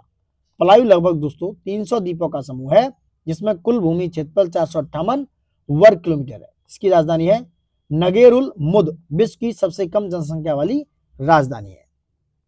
ठीक है, विश्व का पहला चोरी हुआ सांस्कृतिक वस्तुओं का आभासी संग्रहालय, जो वर्चुअल संग्रहालय है, वो खोला गया। तो यूनेस्को ने बार्सिलोना स्पेन में और आयोजित मॉन्डी कल्ट 2025 सम्मेलन में विश्व के पहले चोरी हुए सांस्कृतिक वस्तुओं के वर्चुअल म्यूजियम का शुभारंभ किया है। ये चीजें आप याद रखना। मोदी जी की भूटान यात्रा पर बात कर लेते हैं। ठीक है, मोदी जी दोस्तों भूटान की राजकीय यात्रा पर 11 से 12 नवंबर को थे। प्रधानमंत्री रहते हुए पिछले 11 वर्षों में उनकी भूटान की यात्रा थी, और कौन सी? चौथी। ये चौथी यात्रा थी।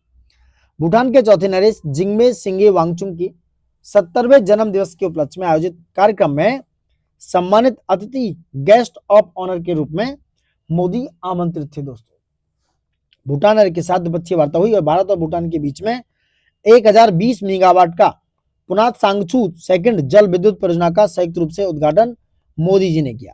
भूटान नरेश जिसमें जिग्मे खेसर नामग्याल वांगचुक के साथ द्विपक्षीय वार्ता में आपसी हित के क्षेत्रीय एवं वैश्विक मुद्दों पर चर्चा की गई, याद रखना।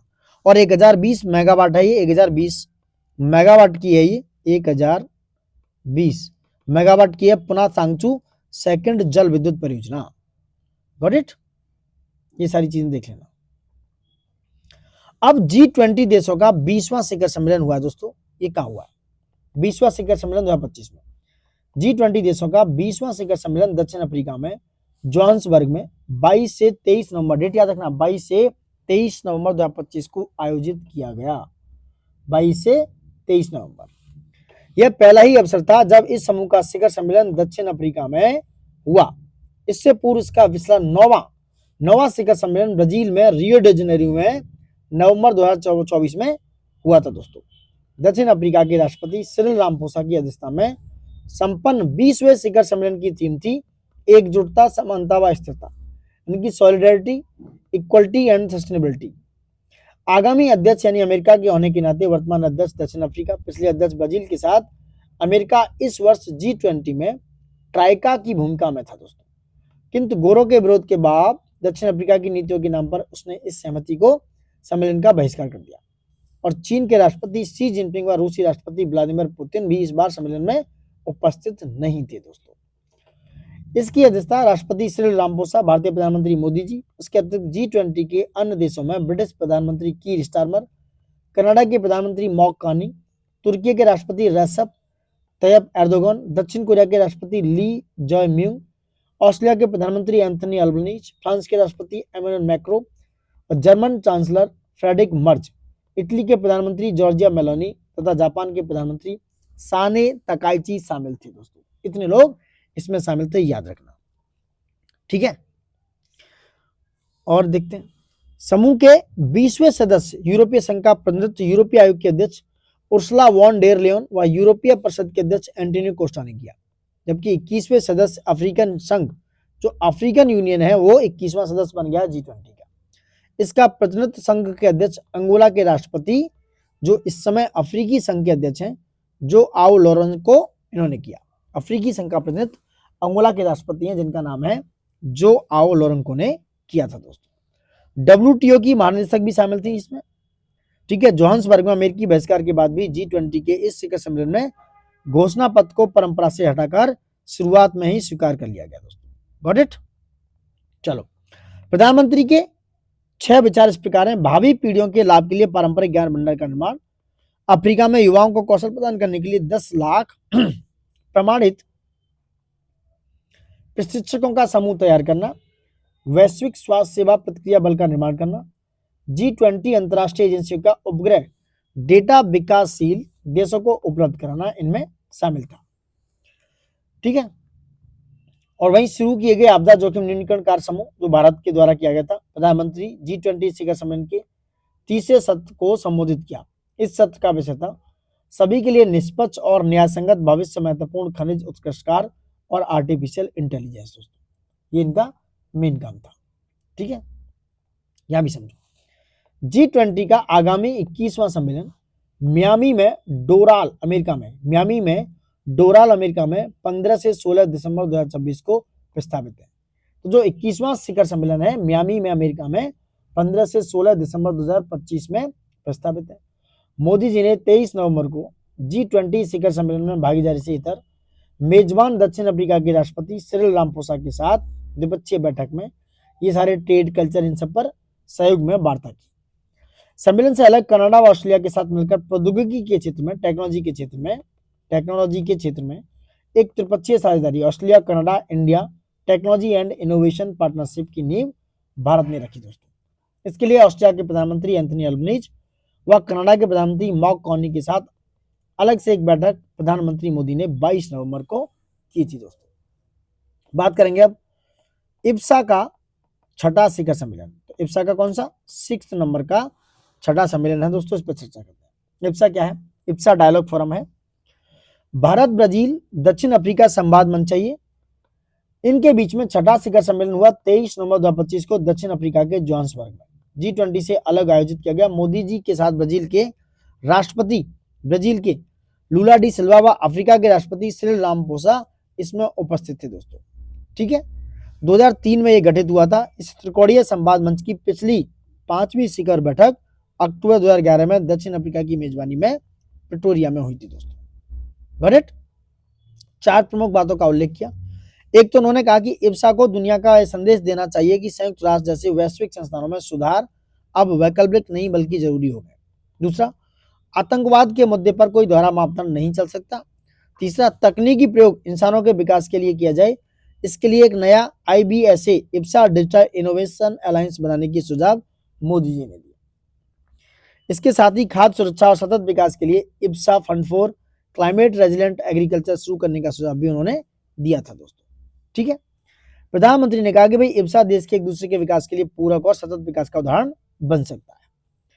अब द्रौपदी मुर्मू हमारी जो प्रेसिडेंट साहिबा हैं, वो अंगोला और बोत्सवाना की यात्रा पर थी। मुर्मू जी 8 से 13 नवंबर 2025 के बीच अंगोला और बोत्सवाना की राजकीय यात्रा पर थी। 40वीं वर्षगांठ के अवसर पर अंगोला और भारत के बीच में हमारी भारत की राष्ट्रपति अंगोला पहुंची, ठीक है। वहीं ये मुख्य अतिथि के रूप में आमंत्रित थी। लुआंडा में राष्ट्रपति जोआओ मैनुअल गोंजाल्विस लोरेंको और राष्ट्रपति मुर्मू के बीच 9 नवंबर को राष्ट्रपति भवन में आमने सामने मुलाकात की गई दोस्तों, ठीक है। वहीं एक और चीज हुई इंपोर्टेंट, भारत की high speed Vande Bharat train लेने में रुचि अंगोला की ओर से व्यक्त की गई। उन्होंने इब्सा की इंटरनेशनल बिग कैट अलायंस व ग्लोबल बायोफ्यूल अलायंस GBA में शामिल होने के निर्णय की मेजबानी राष्ट्रपति ने की। यहाँ पर कुछ MOU साइन किए गए मत्स्य पालन, जलीय कृषि वगैरह वगैरह को लेकर। 11 नवंबर 2025 को राष्ट्रपति मुर्मू बोत्सवाना की राजधानी गैबोरन पहुंची। वहां किसी भारतीय राष्ट्रपति की पहली बोत्सवाना की यात्रा रही दोस्तों, गॉट इट। वहीं राष्ट्रपति मुर्मू जी का स्वागत करते हुए मेजबान राष्ट्रपति बोको जो इस बात का उल्लेख करते हैं कि लोकतंत्र का जन्म, mother of democracy Bharat, Botswana की ही विकास यात्रा में प्रेरणा और समर्थन का एक अटूट सोर्स रहा है दोस्तों। प्रोजेक्ट चीता के विस्तार के लिए 8 सीधे प्रदान करने के लिए सहमति बोत्सवाना ने प्रदान की। इससे पूर्व हम नामीबिया से, दक्षिण अफ्रीका जो है, नामीबिया से चीते भारत में लाई जा चुके हैं। ठीक है, ये सारी चीजें याद रखना। जलवायु परिवर्तन पर 30वां COP30 सम्मेलन। तो जलवायु परिवर्तन के दुष्प्रभावों से निपटने के लिए United Nations framework convention of climate change यानी कि UNFCCC में शामिल लगभग 200 देशों का 30वां वार्षिक सम्मेलन COP30, जिसे कॉन्फ्रेंस ऑफ पार्टीज कहते हैं, 10 से 22 नवंबर 2025 को ब्राजील के बेलम में आयोजित किया गया दोस्तों। इसमें ब्राजील के बेलम में लगभग 200 देशों के प्रतिनिधियों, जलवायु वैज्ञानिकों, वित्तीय संस्थानों के प्रतिनिधि, पत्रकार व हितधारक इसमें शामिल थे। संयुक्त राष्ट्र के 30वें जलवायु परिवर्तन सम्मेलन में हिस्सा लिया इन्होंने। सम्मेलन में दोस्तों भारतीय प्रतिनिधिमंडल का नेतृत्व केंद्रीय पर्यावरण एवं वन मंत्री भूपेंद्र यादव ने किया। ब्राजील के विदेश मंत्रालय के वरिष्ठ राजनयिक आंद्रे कोरिया डो लागो की अध्यक्षता में यह आयोजित किया गया और इस सम्मेलन का मुख्य मुद्दा था कि नए जलवायु वित्त लक्ष्य पर सहमति बनाने का था। यानी कि इनका जो मुद्दा था, नए जलवायु वित्त लक्ष्य पर सहमति बननी चाहिए दोस्तों। इस मामले में COP29 में वित्तीय संसाधन उपलब्ध कराने के संकल्पों पर अब तक हुई प्रगति का आकलन तथा वैश्विक तापमान वृद्धि का 1.5 डिग्री सी तक सीमित रखने के समाधान पर भी चर्चा हुई। विभिन्न देशों की अपनी राष्ट्रीय जलवायु कार्रवाई योजना सम्मेलन में प्रस्तुत की गई। ये सारी चीजें देख सकते हो। उन्होंने बताया कि 2005 से भारत के कार्बन उत्सर्जन से 36% से अधिक की कमी आई है और गैर जीवाश्म सोर्स का योगदान अब हमारी कुल स्थापित विद्युत क्षमता यानी वर्तमान में लगभग 256 गीगावाट के आधे से अधिक हो चुकी है, जो कि NDC यानी कि नेशनल डिटरमाइंड कंट्रीब्यूशन ऐसा है जिसने हमने वर्ष 2030 के लक्ष्य से 5 वर्ष पहले ही प्राप्त कर लिया है। वहीं प्रस्तुतियों के बाद COP30 में एक नया जस्ट ट्रांजिशन मैकेनिज्म उसको स्वीकार किया गया, जो जीवाश्म ईंधन से दूर जाने के दौरान श्रमिकों और समुदायों के लिए न्याय संगत संक्रमण सुनिश्चित करने पर केंद्रित है। 1.5 डिग्री सी के लक्ष्य की निगरानी के लिए ग्लोबल इम्प्लीमेंटेशन ट्रैकर और Mission to 1.5 degree C launch किया गया, ताकि यह ट्रैक किया जा सके कि देश में दोस्तों अपने राष्ट्र स्तर पर निर्धारित योगदान जो है NDC नेशनली डिटरमाइंड कंट्रीब्यूशन को कैसे लागू कर रहे हैं और क्या वे 1.5 डिग्री सी के लक्ष्य के अनुरूप है दोस्तों। COP30 में 2050 तक सभी जीवाश्म ईंधनों को चरणबद्ध रूप से समाप्त करने के लिए एक अनिवार्य वैश्विक रोडमैप तैयार है। इसके अतिरिक्त वैश्विक स्वास्थ्य प्रणालियों को मजबूत बनाने हेतु बेलम हेल्थ एक्शन प्लान भी एक प्रमुख पहल के रूप में शुरू किया गया है। वैश्विक अनुकूल जीजीए दोस्तों, ग्लोबल गोल ऑन एडेप्टेशन, इसके तहत प्रगति के मापने के लिए करीब 59 स्वैच्छिक इंडिकेटर पर सहमति बनी और COP30 में व्यक्त की गई दोस्तों। ठीक है, ये सब समझ सकते हो, आप देख सकते हो। वहीं अगले वर्ष COP31 की अध्यक्षता तुर्की के पास है। याद रखना इंपोर्टेंट है, ये आ सकता है। किसके पास है? टर्की, तुर्की, इसे वाला आप तुर्की बोलते हैं, तुर्की के पास है, तुर्की। इस प्रकार जलवायु परिवर्तन पर अगला सम्मेलन COP31 कहां पर होगा? तुर्की में होगा। COP30 बेलम ब्राजील में था, याद रखना। नॉर्वे में दुनिया की सबसे लंबी गहरी सुरंग निर्माण हो चुकी है। नॉर्वे में दोस्तों दुनिया की सबसे लंबी व गहरी अंडर सी यानी पानी के नीचे, अंडर सी यानी पानी के नीचे सुरंग बन रही है, जिसका नाम है रोग फास्ट। यह सुरंग लगभग 27 किलोमीटर लंबी होगी। ठीक है, देख लेना आप। नेक्स्ट बात करने वाले हैं, टाइम पत्रिका ने आर्किटेक्ट ऑफ AI को पर्सन ऑफ द ईयर घोषित किया है। बहुत इंपॉर्टेंट है न्यूज, 100% लगा रो REA, 100% आपके एग्जाम्स में देखने को मिल जाएगी। तो टाइम पत्रिका ने आर्किटेक्ट ऑफ AI को पर्सन ऑफ द ईयर नामित घोषित किया है। ये बहुत इंपॉर्टेंट है, 100% आ रहा है क्वेश्चन। देखिए 11 दिसंबर 2025 को आर्किटेक्ट ऑफ AI को 2025 के लिए पर्सन ऑफ द ईयर नामित किया गया। पत्रिका ने 2025 को यह वर्ष बताया कि जब AI की क्षमता तेजी से सामने आई और अब इससे पीछे मुड़ना असंभव है, यानी कि इम्पॉसिबल हो गया। टाइम पत्रिका ने बताया कि इंटरनेट मीडिया पर पोस्ट में कहा गया कि सोचने वाली मशीन, यानी कि जो मशीन लर्निंग है दोस्तों, उनका युग आने वाला है। मानवता को विस्मित और चिंतित करने, वर्तमान को बदलने और संभावनाओं से परे जाने के लिए आर्टिफिशियल इंटेलिजेंस के वास्तुकार टाइम के 2025 के पर्सन ऑफ द ईयर हैं दोस्तों। ठीक है, ये सारी चीजें इसमें बताई गई। और भी कुछ चीजें देख सकते हो आप, लेकिन ये मेन इंपोर्टेंट फैक्ट था टाइम पत्रिका के बारे में। चलिए, लिवर की बीमारी जो है, जो लिवर में बहुत सारी बीमारियां होती हैं, उसकी दवा परीक्षणों में तेजी लाने के लिए पहले एआई टूल को मंजूरी दे दी है दोस्तों। अमेरिका की खाद्य और औषधि प्रशासन है, एफडीए जिसे बोलते हैं, फूड एंड ड्रग एंड क्या है, फूड अमेरिकन का फूड एंड ड्रग अमेरिकन की कंपनी है, औषधि प्रशासन है एडमिनिस्ट्रेशन है, फूड एंड ड्रग एडमिनिस्ट्रेशन ने AIMNAS जिसे बोलते हैं AIA जिसे बोलते हैं AIMSNAS नामक पहले एआई संचालित टूल को मंजूरी दी दोस्तों, जो दवा परीक्षणों के दौरान गंभीर फैटी लिवर बीमारी के एक रूप में मैस का अधिक तेज, सटीक और मानकीकृत आकलन करने में मदद करता है। यह क्लाउड आधारित सिस्टम लिवर बायोप्सी की छवियों को विश्लेषण करके फैट जमाव, सूजन और स्कोरिंग जैसे महत्वपूर्ण संकेतकों का मूल्यांकन करता है, जिनकी मदद से बीमारी की पहचान और प्रगति पर नजर रखना आसान होता है। Got it? नेक्स्ट देखेंगे, टाइफाइड जो कंजुगेट वैक्सीन है उस कार्यक्रम जारी करने वाला बांग्लादेश 8वां देश बना है। तो याद रखना, बांग्लादेश कौन सा 8वें नंबर का देश बन गया है। बांग्लादेश विश्व का दोस्तों ऐसा 8वां देश बन गया है जिसने टाइफाइड कंजुगेट वैक्सीन को अपने राष्ट्रीय टीकाकरण कार्यक्रम में शामिल कर लिया है। यह टीका एक सिंगल डोज इंजेक्शन होता है जो शरीर के साल्मोना टाइफी बैक्टीरिया, तो जो बैक्टीरिया होता है टाइफाइड का बैक्टीरिया के द्वारा होता है, जिसका नाम है साल्मोना टाइफी, एक बैक्टीरिया है दोस्तों, इसके विरुद्ध एंटीबॉडी बनाने की मदद करता है। उल्लेखनीय है कि WHO के अनुसार विश्व भर में प्रतिवर्ष लगभग 90 से 120 लाख मामले और 1 लाख से अधिक मौतें इसके कारण होती हैं दोस्तों। तो ये बात याद रखना, ये इंपोर्टेंट था दोस्तों। नेक्स्ट देखेंगे, दक्षिण पूर्व एशिया का पहला कोरल लार्वा क्रायो बैंक है दोस्तों। कहाँ का? साउथ ईस्ट एशिया का, समझ रहे आप? तो ये है साउथ ईस्ट एशिया का एक क्या है, पहला coral larva cryo bank.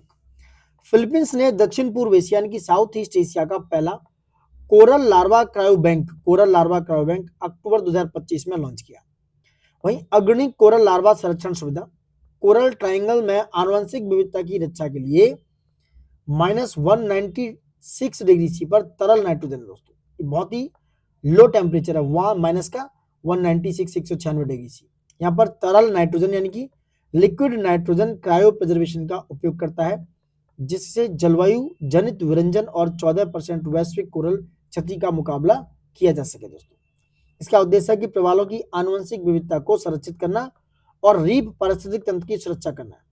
प्रवाल larva को ग्लिसरॉल एथिलीन ग्लाइकोल या DMSO जैसे क्रायोपोटेंट से उपचारित किया गया है।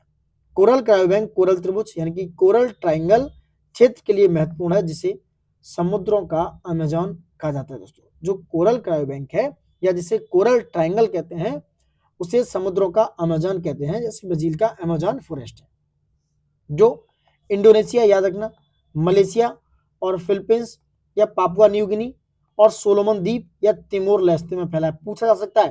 तो समुद्र का जो अमेजन वन है या अमेजन फॉरेस्ट है, वो दोस्तों कहां पर है? इंडोनेशिया में, ईस्ट पैसिफिक ओशन में दोस्तों, ईस्ट पैसिफिक ओशन में। ठीक है, इंडोनेशिया हो गया, मलेशिया हो गया, फिलीपींस हो गया, उसके बाद पापुआ न्यू गिनी हो गया, सोलोमन हो गया और तिमोर लेस्ते में फैला हुआ है।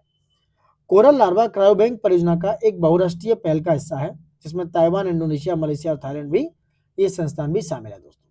Got it? चलिए, QS की वर्ल्ड यूनिवर्सिटी रैंकिंग, जो सस्टेनेबिलिटी रैंकिंग है 2026, उससे बात करते हैं।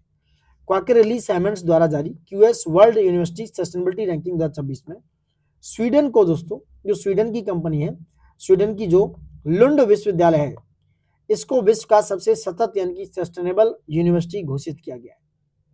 समझ रहे हैं? जो लुंड विश्वविद्यालय है 2023 में रैंकिंग शुरू होने के बाद शीर्ष स्थान पर पहुंच गया दोस्तों। पिछले 2 वर्षों 2024 और 25 में शीर्ष स्थान पर रहा यूनिवर्सिटी ऑफ टोरंटो, जो कि कहां पर है? कनाडा में। इस बार वो दूसरे स्थान पर खिसक गया दोस्तों।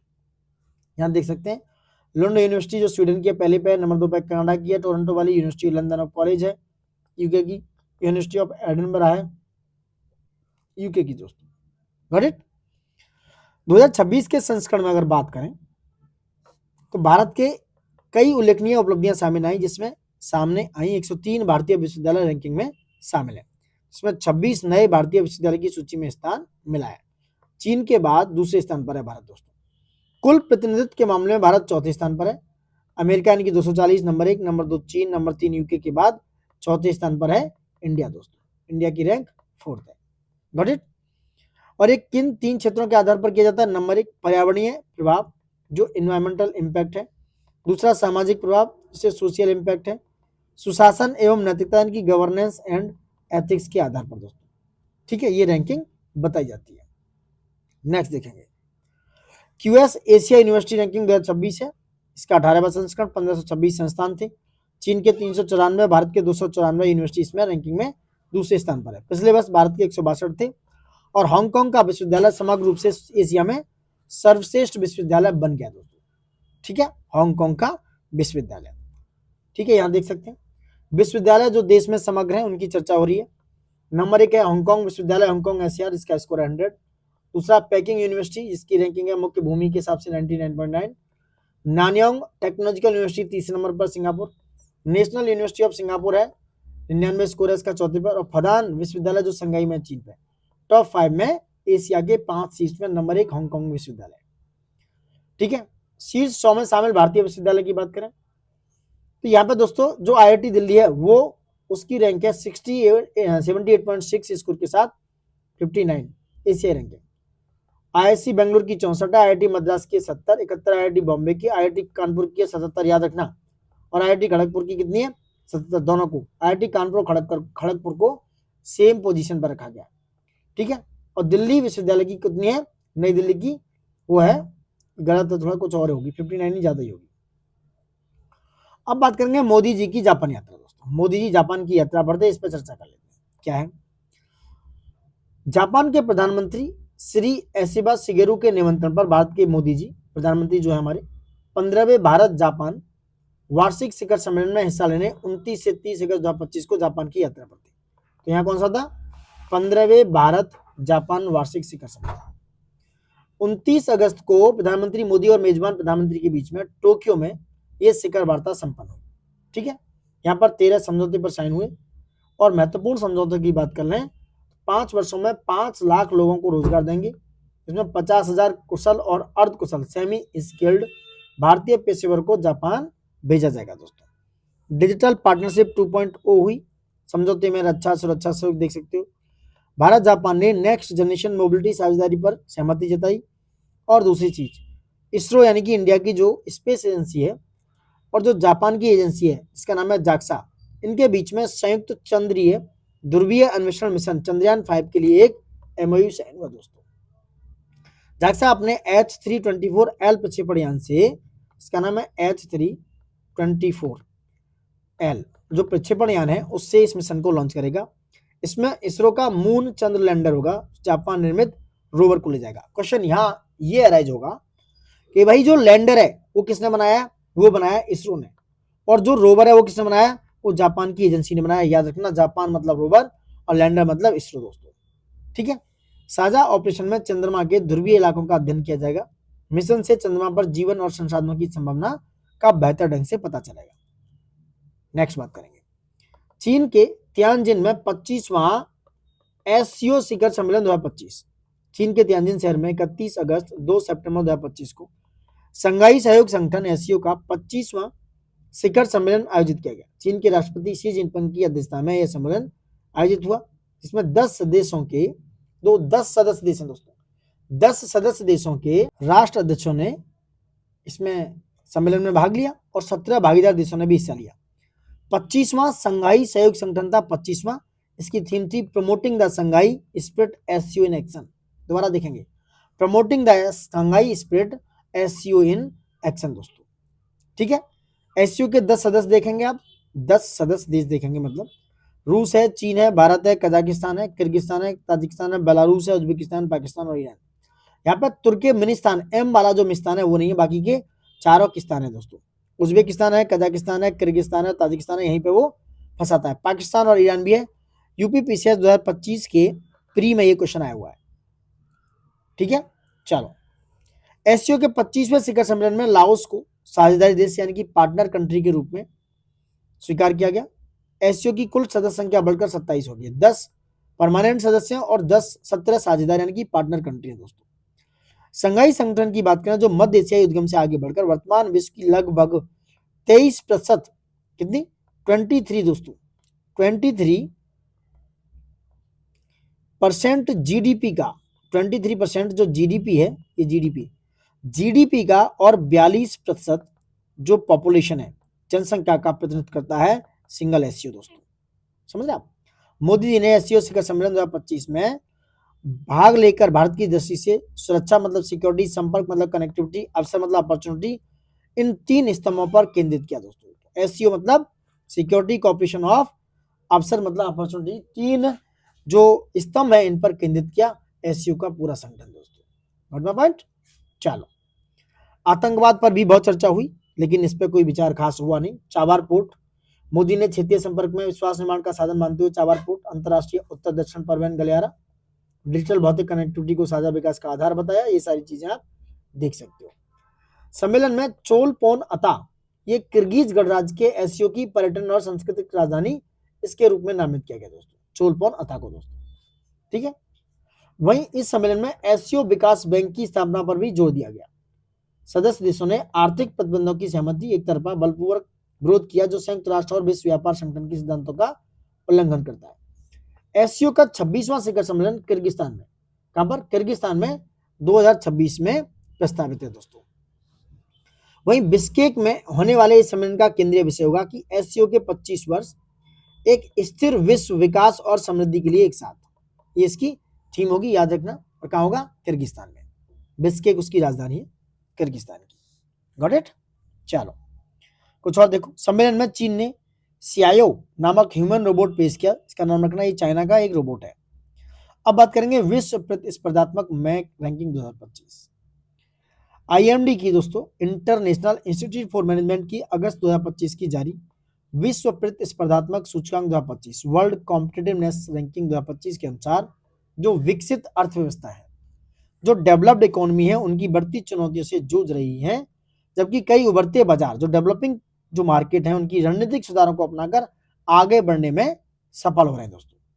वहीं 69 देशों पर आधारित अंतर्राष्ट्रीय प्रबंधन विकास संस्थान आईएमडी की इस रैंकिंग में यूरोपीय देश स्विट्जरलैंड जहां 100 के सर्वोच्च स्कोर के साथ नंबर 1 रैंक पर है स्विट्जरलैंड। वहीं वेनेजुला, आप देख रहे हैं वेनेजुला का क्राइसिस, यहां से क्वेश्चन बनने के भरपूर चांस है। तो वेनेजुला सूचकांक में सबसे नीचे 69वें स्थान पर है। वर्ष 2025 की रैंकिंग में भारत 64.19 स्कोर के साथ 41वीं, इंडिया की रैंकिंग 41वें नंबर पर दोस्तों। 2024 में उसकी रैंक कितनी थी? 39। 2024 में रैंक काफी अच्छी थी 39, इस समय है 41, यह 2025 की। ठीक है। सूचकांक के सभी मानदंडों के 4 कारकों आर्थिक प्रदर्शन, सरकारी दक्षता, व्यवसायिक दक्षता और बुनियादी ढांचे में विभाजित किया गया है दोस्तों। ये सारी चीजें आप देखेंगे।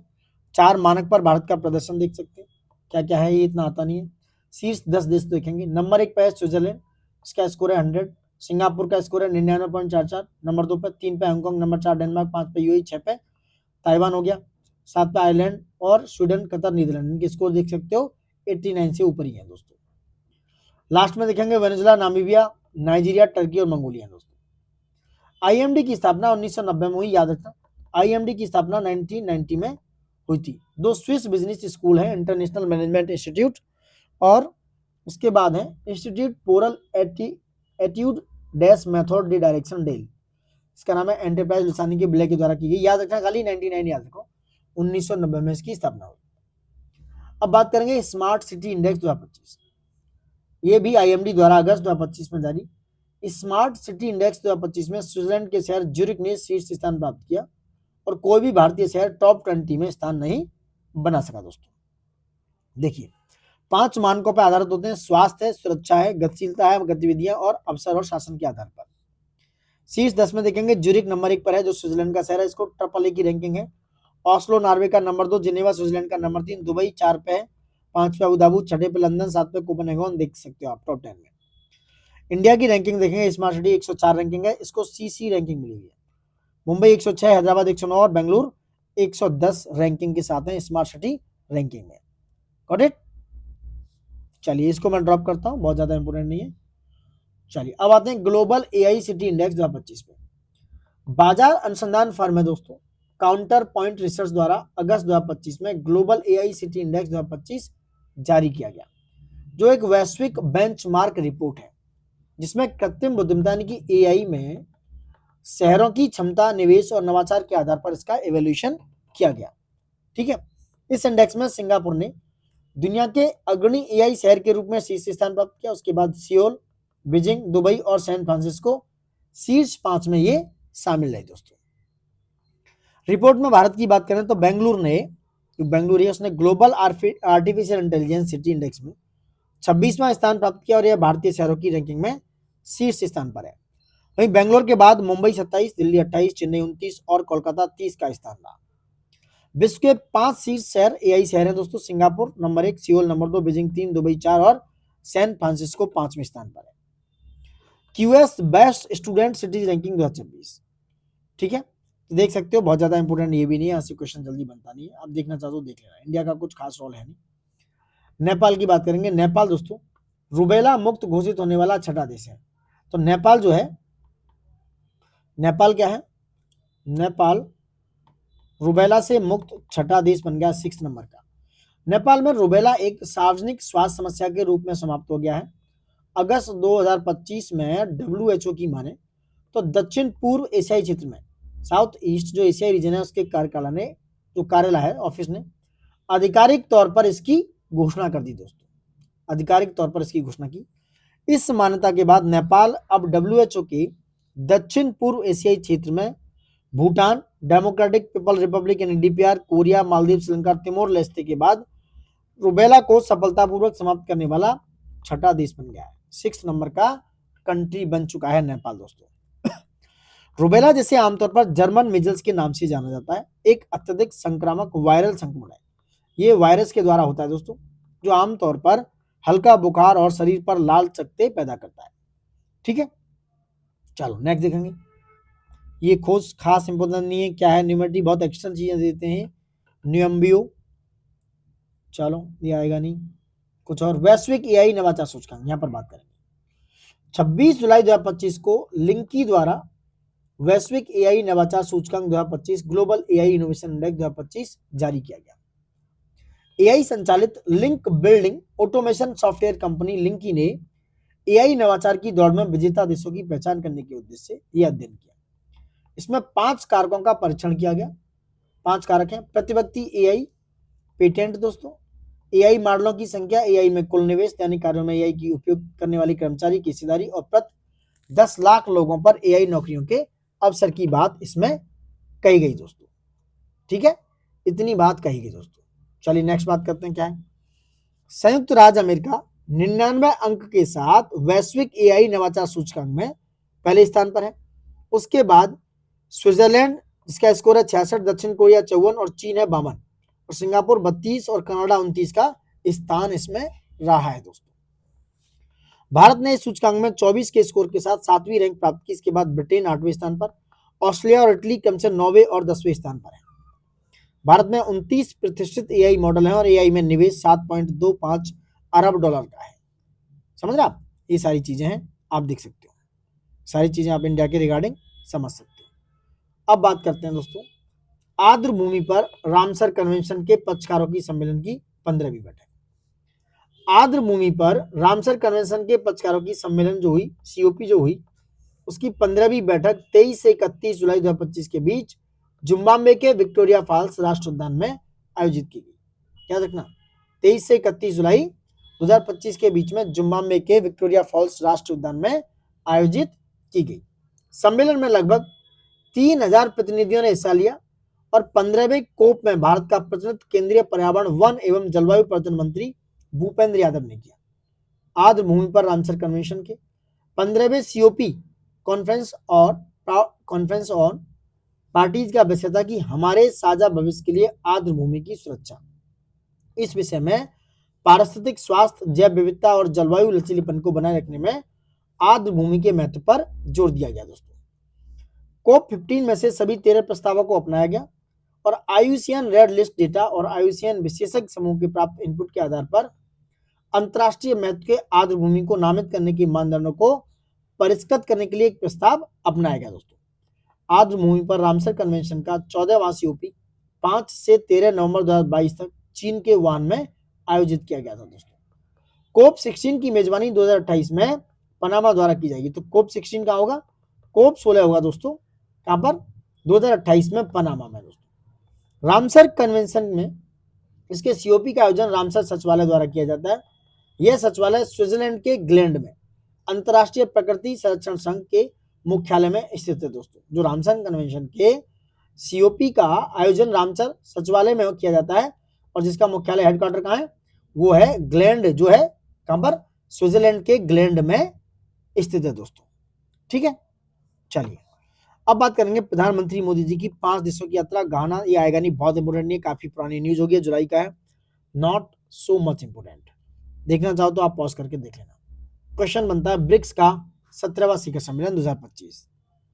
देखिए ब्रिक्स दोस्तों, ब्रिक्स का 17वां शिखर सम्मेलन ब्राजील में रियो डी जनेरी में 6 से 7 जुलाई, सॉरी 6 से 7 जुलाई के बीच में हो गया दोस्तों।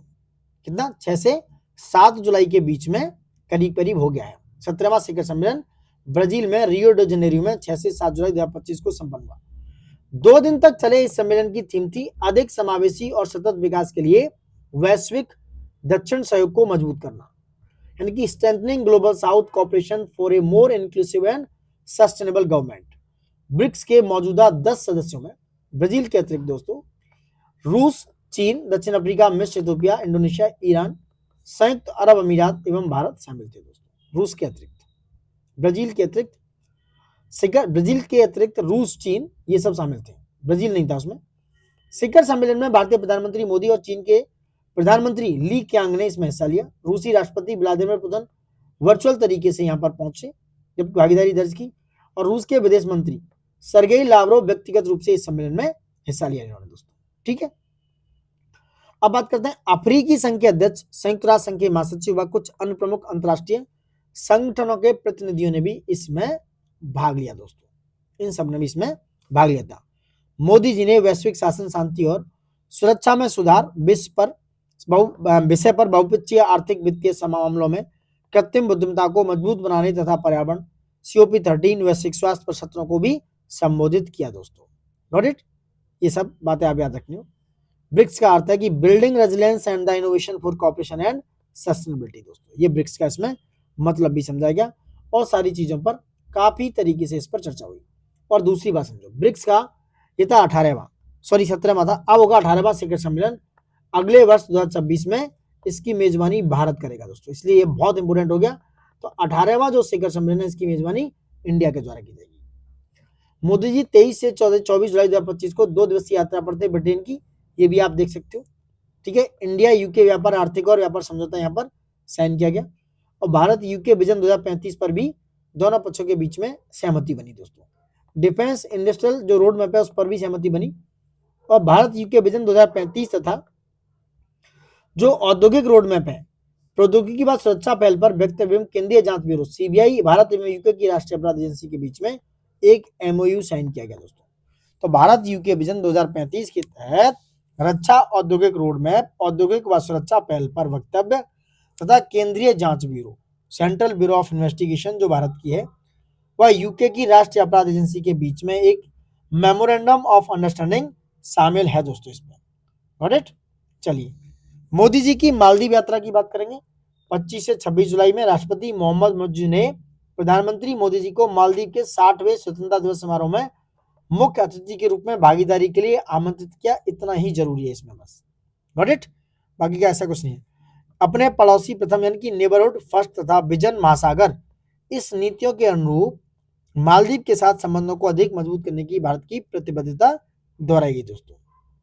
मेजबान राष्ट्रपति के साथ मिलकर अड्डू शहर में सड़क व जल निकासी परियोजनाओं के साथ 6 अन्य शहरों में सामुदायिक विकास परियोजनाओं का वर्चुअल तरीके से उद्घाटन मोदी जी ने किया था दोस्तों। ठीक है, चलिए नेक्स्ट देखेंगे मालदोवा। ये इंपोर्टेंट क्वेश्चन है, इंपोर्टेंट न्यूज भी है। आइए, मालदोवा अंतरराष्ट्रीय सौर गठबंधन का 107वां सदस्य बना दोस्तों। मालदोवा जो है आईएसए का जो इंटरनेशनल सोलर अलायंस है उसका 107वां सदस्य बन गया है। नई दिल्ली में भारत के विदेश मंत्रालय और मालदोवा की जो राजदूत हैं एना तबान के बीच बैठक में 4 अगस्त 2025 को अनुसमर्थन पत्र सौंपा गया। आईएसए की स्थापना 2015 में भारत और फ्रांस ने पेरिस में COP 21 के दौरान की थी और इसमें अब 124 सदस्य हैं और हस्ताक्षरकर्ता देश इसमें शामिल है दोस्तों। यह वैश्विक पहल ऊर्जा की पहुंच और सुरक्षा में सुधार के लिए सरकारों के साथ काम करती है। Got it? WHO की ग्लोबल स्पेक्स 2030 पहल दोस्तों। WHO के जुलाई 2025 में ग्लोबल स्पेक्स 2030 नामक एक वैश्विक पहल शुरू की गई दोस्तों, जिसका महत्वाकांक्षी लक्ष्य यह सुनिश्चित करना है कि 2030 तक सभी को सस्ती नेत्र देखभाल सेवाओं तक पहुंच प्राप्त होगी दोस्तों। ग्लोबल स्पेक्स 2030 याद रखना। इसका जो पहल का उद्देश्य है कि 5 महत्वपूर्ण क्षेत्रों पर ध्यान केंद्रित करना। नंबर 1 सेवाएं, कार्मिक, शिक्षा, लागत और निगरानी दोस्तों। ये जो ग्लोबल स्पेक्स पहल है याद रखना 2030 तक, ये WHO की पहल है दोस्तों। किसकी? वर्ल्ड हेल्थ ऑर्गेनाइजेशन की पहल है दोस्तों।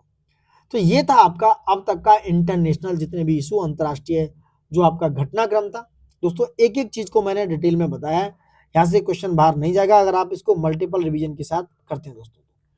आपने अगर ये सेशन देखा है तो लाइक शेयर सब्सक्राइब अपने दोस्तों के साथ कर देना, और सेशन अच्छा लगा हो तो कमेंट बॉक्स में आप फीडबैक जरूर दे देना, कमेंट करके बता देना कि सेशन कैसा लगा। चलिए, thank you for watching it. जय हिंद दोस्तों, स्वस्थ रहिए, मस्त रहिए, पढ़ते रहिए और अपने स्वास्थ्य का ख्याल रखिए।